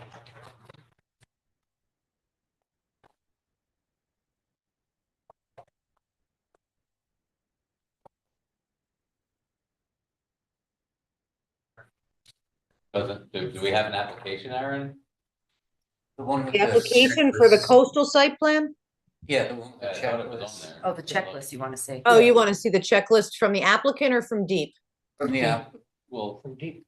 from Deep, you said that the Deep has no problems with this, correct? Sure, I can share that. Basically, they're identifying the on-site coastal resources Yeah, and resource policies being general coastal resources, which apply to all applications, and shorelands. that's. And then, Yeah, if you could just Yeah, walk us through it. I'm happy to walk you through it, or Travis, you can walk them through it. I think my recollection of the Deep review was, proper soil and erosion, sediment control. their findings. That's their findings, right? They note the demolition, pre-existing foundation, the digging that would be required, the finished grading that would be required, but that the property resides outside of the flood hazard areas and the critical habitats within the vicinity. My experience, when Deep says that, they're not concerned about the coastal implications, probably in your experience as well. Okay. So It would be a recommendation, I'm sorry, from staff that ENS controls be added to their site plan if the board wishes to move in the direction of an approval. ENS, I suppose, erosion and sediment. Was it ENS? ENS. Erosion and sediment control. Just, yeah, silt fence going along. Deep about speed. the Stops just any type of water. No, I get that. Okay. I just didn't know what I ENS I didn't either. I looked in the no comments there and I saw erosion and sediment. And I figured that's what. all this is new to me. Sorry. That's all right. Any final comments from the applicant? No, thank you for your attention. Like to move, we go to the deliberations. Second, all in favor? Aye. Opposed? Okay, we're about to start. I mean, I can. Good. Three. So there's three variances here. 3.6A is 25-foot front, 30 is required. I think that the fact that there's two front yards, usually that comes into consideration when somebody's looking to expand into the second front yard. That's not what's happening here. However, I do think that keeping with the front facade of the existing structure, while technically it does enhance the variance or I don't think that's an issue in this situation. I don't think it adds bulk to the front of the house. And because the house was built in 1910 in a non-conforming lot, it's a non-conforming structure. It's just, if they want to do this, this is what has to be done. 3.8B, 2,099 square foot coverage, 1528 is allowed. That's a reduction, a nominal reduction from 2181 to 2099, but a reduction nonetheless that matches the argument. The same with the 3111, where 2,880 square feet is allowed. That's a drop, nominal drop of 30 square feet. So I'll buy the argument that it's a reduction in non-conformity. The law gives us no way to quantify how much of a reduction in non-conformities we can have, but so therefore it is a reduction in non-conformity. And I think that granting the variance for 3.6A and 2 for 3.6B, I'm in favor of. I don't think this is an exacerbation of the variance as much as we want to look at. It's a very small portion. And I think that goes to site plan from looking at it. It's like everything that goes to site plan, you've seen, and I approve using the standard words that. Okay, I concur without elaboration. Bill? Yeah, the fact that the hardship, I see the hardship is kind of a unique hardship due to the existing pre-zoning 1910 to a non-conforming lot area. And as Jason just mentioned, we also have a reduction in non-conformities in the lot coverage and the total floor area. So I'm leaning to approve it. Yeah, I think I concur with what Bill said, so I'll go ahead and make a motion. So I'd like to move that we approve application 2320, 23 Willard Avenue to grant variance on 3.6A and 3.8B for two reasons. The main reason being a reduction in nonconformities, and a secondary would be pre-zoned lot that has two front yards. I'd like to add also that the variance is based on the plans as submitted, and that all construction must conform to those plans, and that the coastal site plan is consistent with the goals and policies of the Coastal Management Act. Very second. Second. All in favor? Aye. Any opposed? Do we add what Aaron wanted to add, the ENS? Oh, I don't think she meant that as a addition. Or It's not a condition to the approval, it was just that the building department, when they issue the permits and stuff like that, are gonna comply with that. So why don't I already take the vote then? Oh. So the motion's clear? Yeah. All in favor? Aye. Any opposed? Okay, passes And unanimous. let's move, we return to the public portion of the meeting. Second. All in favor? Congratulations. Thank you for your work on behalf of the community. Good job. So. Yeah. Applicant for 2321 374 Boston Post Road.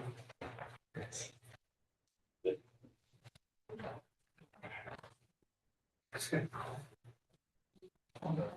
Everybody. Good evening, Chris McKeon again. It's you again?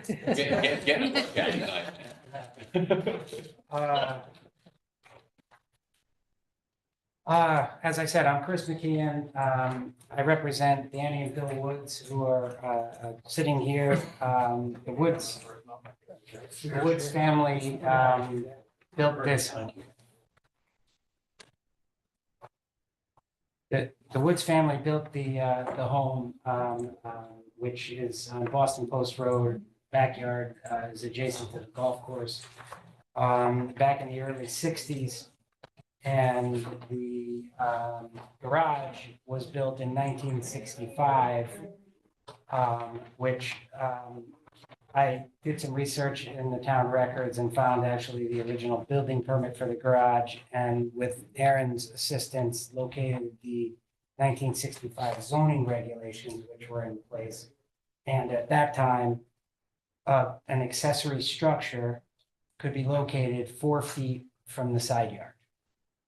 So when the Woods built this garage, they built it thinking it was built within the setbacks, because it was. And sometime thereafter, the setback became 12 feet.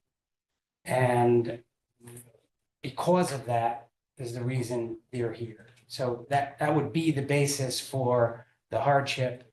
On top of that, what they're trying to do here is create additional space above their garage. I don't know if you went by the site, but the main house is a classic gambrel style home, and the garage is more of a salt box style. And in addition to creating more space, they're trying to gain consistency between the gambrel style of both roofs. Putting the gambrel style on to the garage gives them some additional vertical space, for which they would like to create an accessory dwelling unit.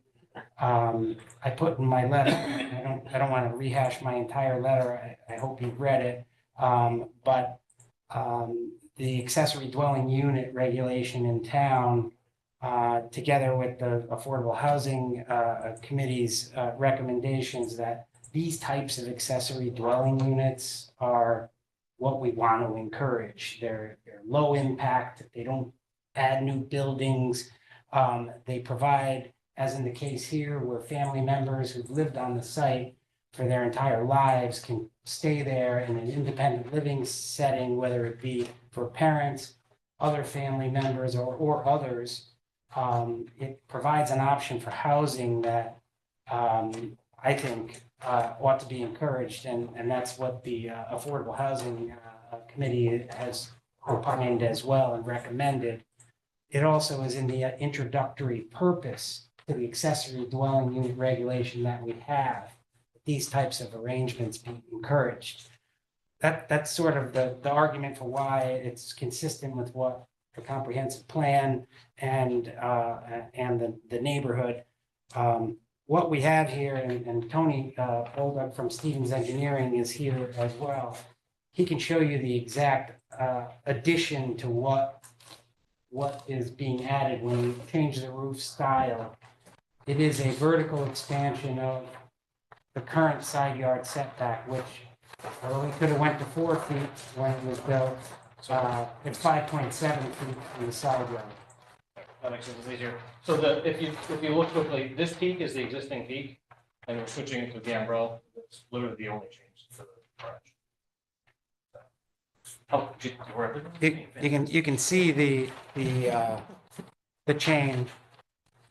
So the neighbors to the west are Lynn and Jim Stewart.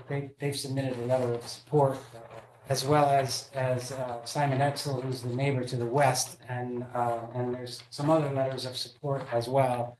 The moving of this garage is not going to work either, because I spoke with Tony and the owners about that earlier. Because of the way that lot is angled, lot has a parallelogram, if you will, with Route 1. So moving the garage back actually increases the side yard nonconformity. It gets closer as you move back. On top of that, it begins to interfere with a neighbor's view there, because the views here are toward the golf course and the shoreline. So if not to mention there's a septic back here and a pool, but as you can see, if you move it back, you get closer to this side yard. If you move it forward, you have the existing house, which is sort of in the way. As you move forward, in order to make it functional, you can't have an accessory building in the front yard. So the simple raising of the roof in line with the current setback is in line with a prior decision of the board that I happened to be at recently when I believe it was September. There were neighbors on my street, actually, 27 Pent Road. They had an old home that pre-existed zoning like we have here. And their house was situated in the front right corner of their lot. And the logical questions from the board were, well, why can't we take the house and put it into the building envelope? Try to make things more conforming. And they wanted to use an existing structure that had been built there, that had been there for some time. More importantly, the neighbors who were all in support of the project didn't want the house moved because it infringed on their views. So that same concept is here. So keeping the same side yard, adding modestly more height, having the neighbor who's most impact supporting it, and given that the lot itself is non-conforming, as my letter indicates, as to lot area and lot width, and this kind of unique way that, if you notice, the lot is kind of on an angle, but the house is built to be parallel. So that, together with this slanted line, compromises your side yards in the first place. So for all of those factors, I think the expansion of a vertical side yard setback here in order to enable the creation of the consistent roof style and the accessory dwelling unit, I'd request the board to exercise their discretion to grant this variance. This also has a coastal site plan review, to my surprise. The deep, and this is pretty far from Coastal Resources, as you probably recognize. Deep did make a finding of consistency with the coastal policies, but I don't really have much to present to you about coastal site plan compliance, because it's just not impacting any coastal resources, this project. Maybe just, there we go. I was gonna ask if we could pull it up and just look at. Septic systems. Yeah, there's gonna be new septic, but the septic, as I recall, is toward the front. The home is getting a septic also. So Okay. the home septic is in the rear and the ADU accessory dwelling unit septic is in the front. So you're kind of pinched between the two. Wait, the ADUs in the front? I think the septic for the ADU is in the front. Oh, septic. Yeah. Sorry. Yeah, they didn't have too much concern with this project because it is far from coastal resources. You're just adding a second floor. Yeah, well, it actually is kind of already there. We're expanding the second floor. Actually, because of the roof style and the raise, it creates usable room on the second level of the garage. And you talked about the side setback, it was conformed when the house was built and then that changed. Yeah, I actually have the 1965 regulation that allows for, again, thanks to Aaron's research skills, these are the original building permits. But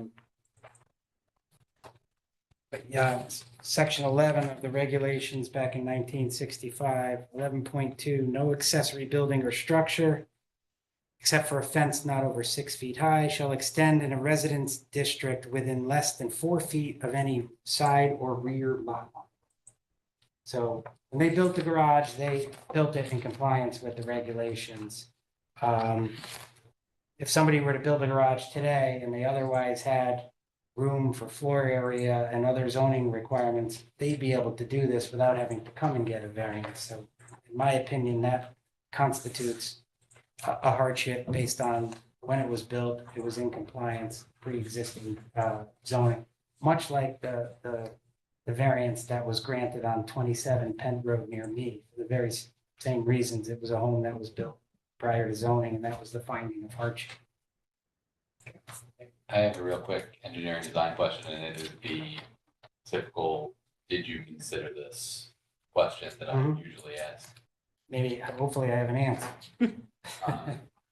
So, looking at the west garage elevation, drawing 8.3. Yep. Just for everybody's now, just for everybody's reference, the original non-gambrel style roof, the salt box style roof. Yep. It appears that the peak of the roof has, and then this is an accessory building, correct? The garage is classified as an accessory building, right?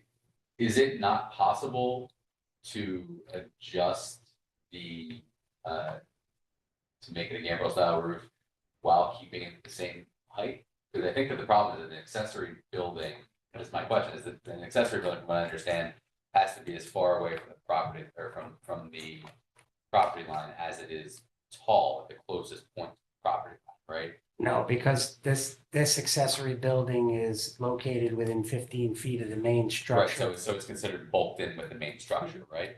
Awesome.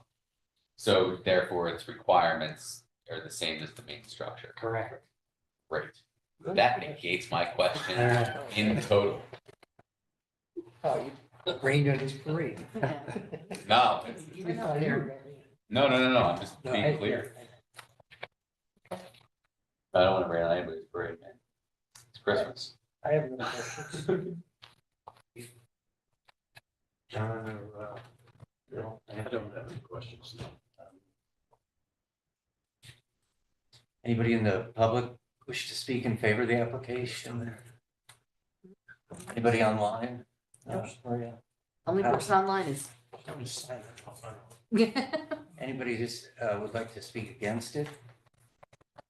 Anybody online? There's nobody on. Oh, there's no one online. No one online. Okay, I get it. Tony's online. He's the one that's been hanging out there, ready to share plans. You know, board. I did. Well, Aaron kept beating me to it. so. Final comments from the applicant? No, thank you. Thank you for your attention. Okay. Like to make a motion to close the public portion of the hearing and to deliberate. All in favor? Aye. Who would like to start?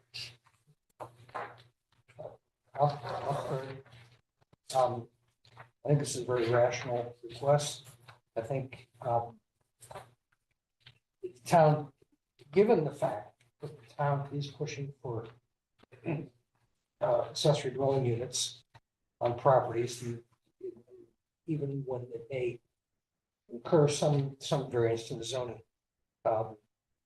And we all know that if you have a family member who's elderly or whatever, wants to live, they most often do not have the money to buy a house in this town. Okay, and probably wouldn't want to do that anyhow. However, they'd like to be right there where they can be taken care of. I think this meets all those requirements that the town, the objective the town has in the ADU. This meets all those, and it, as we said, also complies with, as Attorney McCown suggested, the purpose of zoning is really to protect your neighbors. You know, from you doing things on your property that do, and all the neighbors are saying, no, let's try, they can do this, then move it somewhere else where we can't see. So I think that those two things kind of say this is yeah, I look at this favorably. Yeah, I agree with Dennis. I also want to point out the argument that, you know, that the applicant, the engineer, the architect did the due diligence to see if they could move the structures, if they could knock down the garage and rebuild it somewhere that was valid to be built. And that the shape of the lot prevents them from doing that, still making it a viable garage, and they're not dropping in the middle of the backyard. Which would interfere with people's use. Seeing as that both neighbors are in support, we didn't have anybody come out against. You know, I think an intensification of the variance is warranted. Or intensification of the non-conformity here is warranted for this instance, so I would be voting in favor. Bill? I don't have anything to add to what the comments have been just made. I'm in favor of it. Steve? Yeah. I can go with what everyone said, and the other thing I'd note is we have in the past, we used our discretion where there's an existing non-conformity and there's vertical expansion involved, so yes, something about consistency. So somebody want to make a motion? I will. Here's the language if you need it. All right, I move that we approve application 2321 was submitted with a variance of against section 3.6D to allow the 5.7 side yard setback and section 12.6 to enlarge the non-conforming structure, rebuild second floor and create an accessory dwelling unit. Given the town's push to an objective of allowing more accessory dwelling units for its for the citizens here. And I also seek approval for the application of the coastal site plan. And it's based on the plans as submitted that all construction must conform to those plans. Coastal site, and we find that the coastal site plan is consistent with the goals and policies of coastal management. That word, you know? You want a second? Second. All in favor? Aye. Any opposed? Okay, passes unanimously. Okay. Move that we from the deliberations and go back to the public meeting. Second, all in favor? Aye. Well, thank you. You waited long enough for this. Don't you wish you'd had it done a month ago? It's interesting. This one. Yeah, well, we had all four of these last one.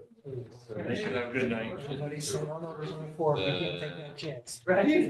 Next year's calendar, and we still have to do minutes. Oh, October. Yeah. we didn't So have should any we numbers. start with the minutes? I mean, the next agenda. The agenda item. You can do the calendar first. Oh, okay. Calendar first, so I move. Wait, hold on. You got discussion going on. They're not paid. Hey, guys. Hey, We hi. still have 2 agenda items. to take care of.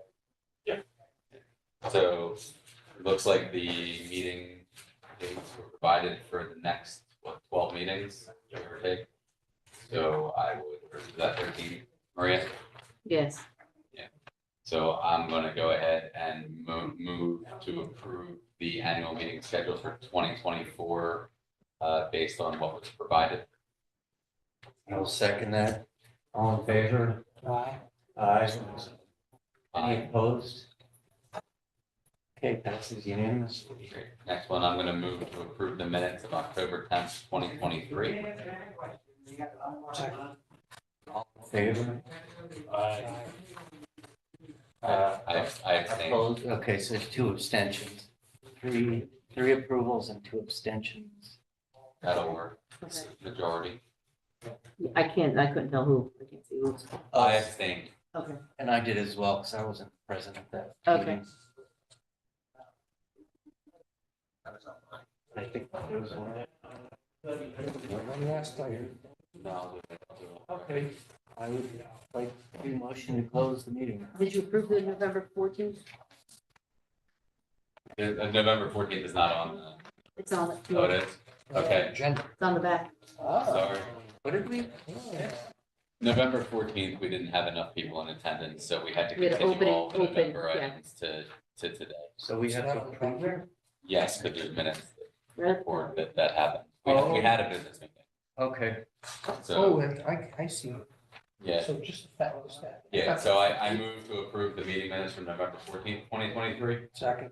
All in favor? Aye. Thank you. Motion to adjourn. Second, We want to. I'll do it after we're all. Want Aaron, you didn't have any business, did you?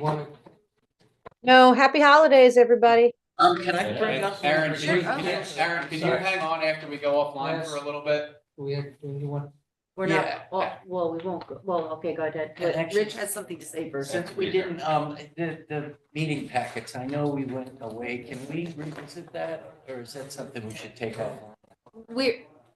Well, there's some different What was things that? here coming up in the meeting packets. want that. You mean Well- paper packets? Yes, like these prior to COVID, that worked very well. Yeah, we don't like this.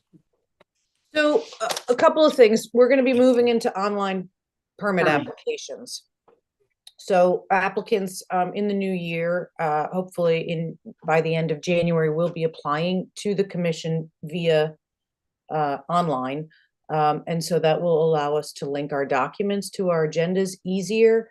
It is, it's at the discretion of the board as to whether or not you want paper copies of applications. It adds an additional cost to the applicant, and it adds an additional cost to staff for mailing. Yeah, to be fair, if I can't have a laptop with the application in front of me, like I need to have the application. Well, If they're gonna be digital. then Well, so should we have the files. The question, we have the files and we can have copies of that for the table, if we're receiving. Currently, we have, I think, 3 applications that come in, so we'll have the official original copy and the official original application and supporting documents, and then 2 copies. And those are, we have both screens in the room, and then we can have the paper copies on the table, So there is this out. table that we Um, can't have our PCs in? it's, he's asking if it's state law about the computers. Copies. It has been at the advice of our land use council to not be using, because when you're in person, there's, the fundamental fairness here of that the applicant has the right to see everything that you have, that you're seeing. And so that really needs to be made available, which is why the applications are screen shared.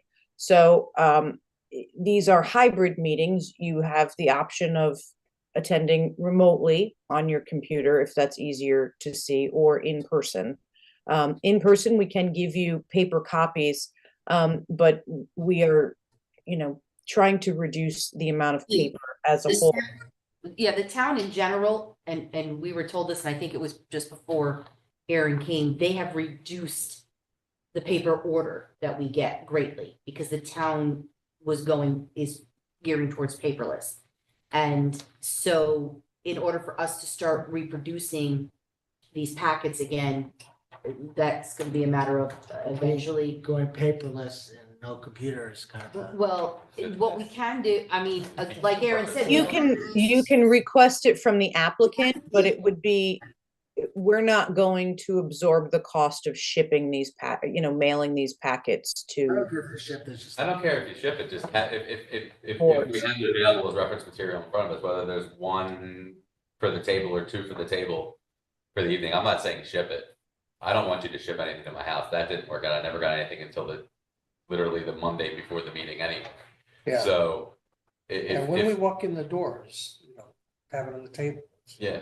And I'm not talking about. So that we can- We don't care about the letters, but just maybe like the DEP and the Yeah. application. When we. Well, the application should be, yes, and that's common, I mean, pre-COVID, that's common to have, plan sets that you can lay out across the table and That's look. why we used to ask for the reduced size, the Yeah. 11 by 14. And the one of the problems, of course, is you get the plans laid up on the screen. We can't read them very well. Squint at them. Well, you can get up and move around also. You don't need to get closer. You don't have. Oh, go ahead, Aaron. No, I'm just saying, you can get up and move around, just as, in the old days, if somebody had a phone board that you couldn't see, you'd have to get up and look at it closer or look at your paper plans. Yeah.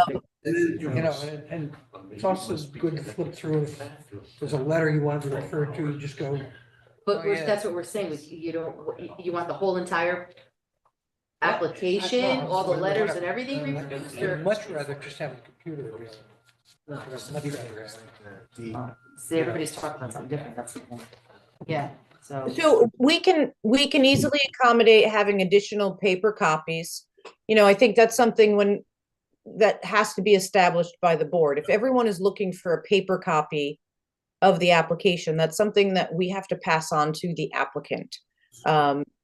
To have them drop off in addition to submitting, which is fine. I do believe that applicants should drop off paper copies in addition to an online submittal, because there is something valuable about being able to scale off, or have a paper tangible set in front of you. I'm a little hesitant to go back saying, we need 8 copies of every application and all supporting documents, because it is getting costly and it is wasteful, because most commissioners leave them on the table after the end of the meeting. Town buys a bunch of Surface Pros and just has documents loaded on. Aaron, I have a question. For what, no, you still can't look at it on the screen. Is there any, It's on Surface Pro. is there any way You just gotta, then you take it back. when you send it on a computer, and I get it, I like to look at the site plan because that kind of summarizes everything. You have the table there. It shows what's in compliance. The on zoning chart? variances and what are. Yeah. Plus it shows the site plan itself. Sure. Now, when I go to print it out, I can't read it. It is so small that I have to take a magnifying glass and try to read this thing. And it's a nice summary of the application. Is there any way you can enlarge that file so we can print it out in an enlarged form so we can read it? No, you'd have to, the way to do that, I mean, aside from blowing it up on your computer and snipping the image and printing it, would be to have the applicant provide, a zoning chart as a separate, a 1-page document. The other thing is to require a full-size site plan. So are you looking to have something to bring with you in the field, or are you looking to having that at the meeting? Well, either way, I mean, when I get the application, the first thing I do is print out that site plan because it just shows everything, what's in compliance and what isn't. And so I would use it in preparation for the meeting, and then I would also bring it into the meeting. Yeah. Are you able? The table is useful. It's very useful. Huh? It's very useful, yeah. Yeah, I mean, that site plan summarizes 80 to 90% of what's going on in Sure. that. Are you, so my question is, are you It's a key able, document, as Jason said. right, are you able to look at that document blown up on your computer before, What happens when as it review? blows up?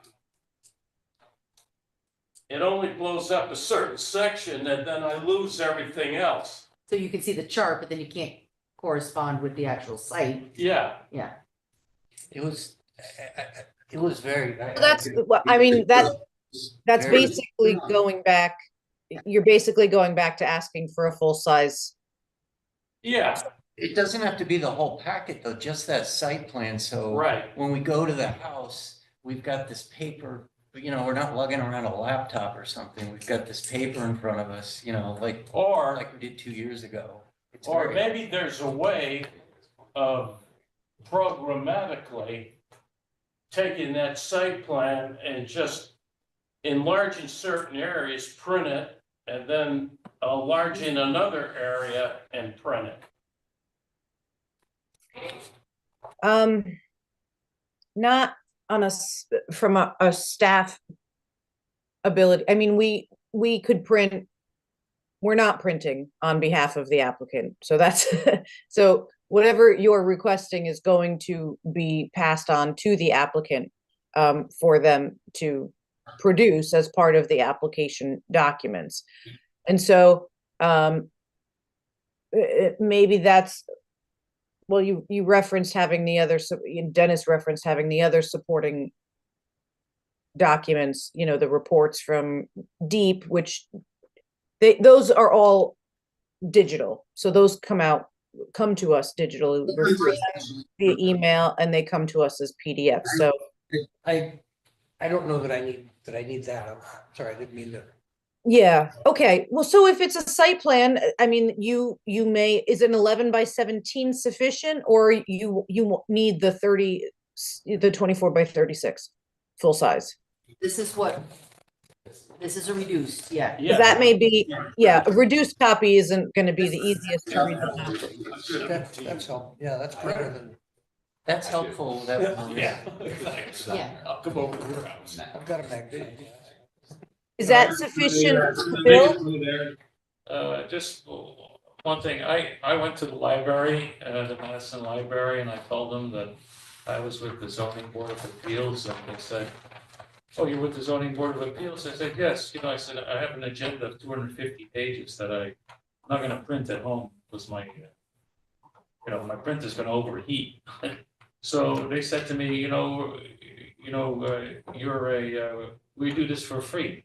You know, we give you copies, you know, so I sat with a lady behind the desk there, and she went through the whole agenda with me and said, well, you know, what do you need? I need this, I need that, I need this, I need that. You know, and she printed, we sat for 45 minutes and went through the whole Wow. thing, so I Wow. it didn't charge me a thing. Wow. So I'm not Well, saying that's- that, you know, we all need to do that, but it's an option, that's one of I, I think that's very generous, but I would not make that a habit of going to the library asking for the copies. It is, you know, that comes out of their operating budget also, and as an agency member here, that should be something that is passed on to the applicant as part of their expense. And yes, you know, the packets they'll be arriving, you know, differently as we change this format of receiving applications. As you'll notice, this last agenda, the format is different than October's and November's, because we switched out of the old agenda center back to basically the COVID way of using a document center attached to the town's website.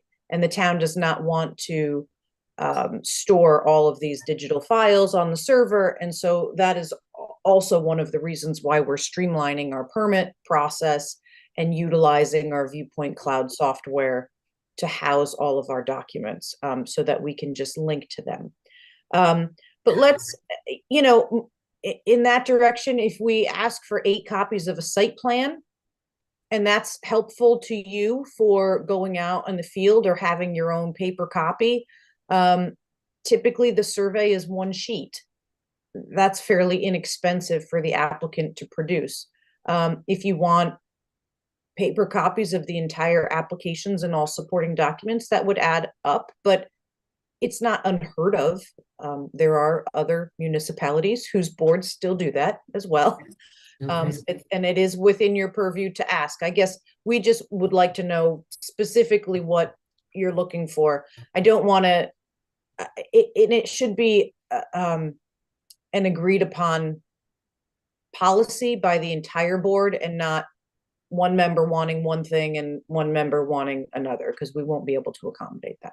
So And just a question on this, if they want the site plan and we start telling applicants, you need to produce 8, 11 by 17 extra site plans, they're gonna have to come and get them, or we mail them to them so they can go out if they want to look at the property.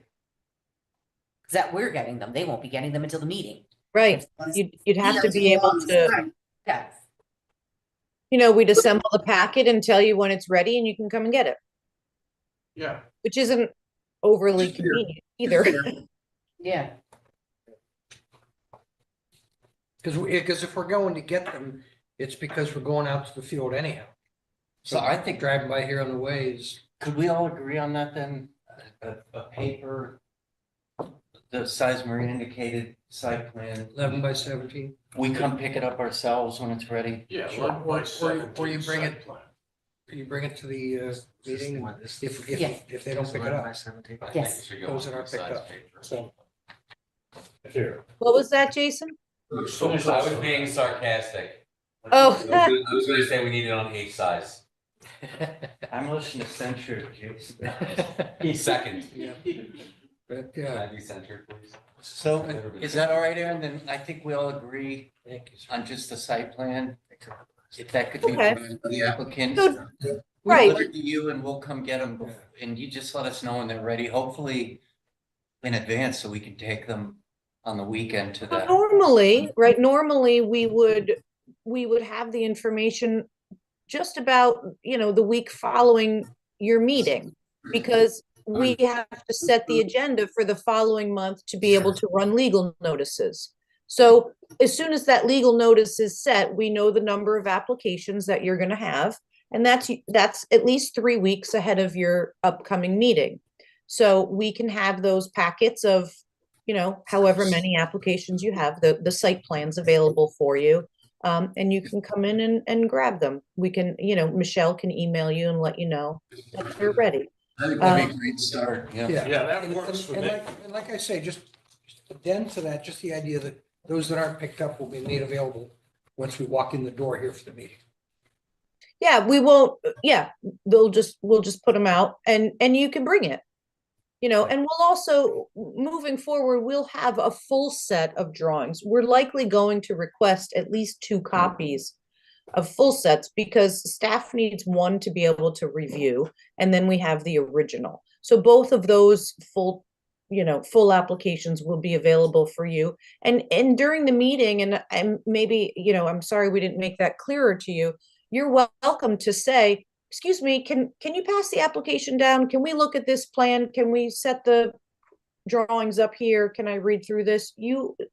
This is your meeting. You absolutely can ask for that. The files are here available for you. Let's go. So, and ask the council again, why is it that we can't use computers over here? But if we're hybrid, that's Well, what you kind of have to think there's not a lot of case law on, things that were appealed during COVID or that may claim, a Zoom hardship or some, inappropriate conduct from a commissioner during COVID. Those really, we're not getting any of those cases back yet. There's backlogs in court. And so we don't really know the ramifications, but we do know that in land use law, there is this expected fundamental fairness, which is why all of your discussions take place during, during a public meeting, so that everyone is able to be a part and witness what you are looking at and what you are seeing. And so there, what's that? We're still doing hybrid meetings. COVID's over, so. That's the way it's gonna go. Right, and there's an expectation that when you are, well, there is somewhat of an expectation of the convenience of COVID, excuse me, the convenience of Zoom, following COVID, that it's really hard to now say we're only going back to in-person, where both professionals and applicants and even board members are accustomed to having that flexibility of attending via Zoom. And there is an expectation that when you are attending Zoom, you are looking at the screen and the materials being shared during that meeting and not doing your own independent research on the side. Yes, looking at the application documents, and if, just like you did tonight, if you want to see something or say, hey, can you bring up the site plan again? Can you bring this up again? That's all good. And that's expected, but some of this is a little uncharted. We don't quite know what, we'll hear of any, case law coming out of appeals that have to do with, what people are looking at on their computers during COVID. So it is erring on the side of caution, but that is the recommendation of our land use attorneys. All right, well, thanks for the site plan. That sounds like a good start, so we'll go with that. Sure, we can do that. Motion to adjourn? Second. All in favor? Aye. As soon as we go not live, All right. are we still live? We're still. Well, the meeting is still. So I would like to say something to the group that is, since the meeting's over, that is not on the record, that is not part of the meeting. It's just it's a personal thing. So if we can stop recording, Can I, that would be outstanding. shut off the James Madison room, or we can pause? Sure, the meeting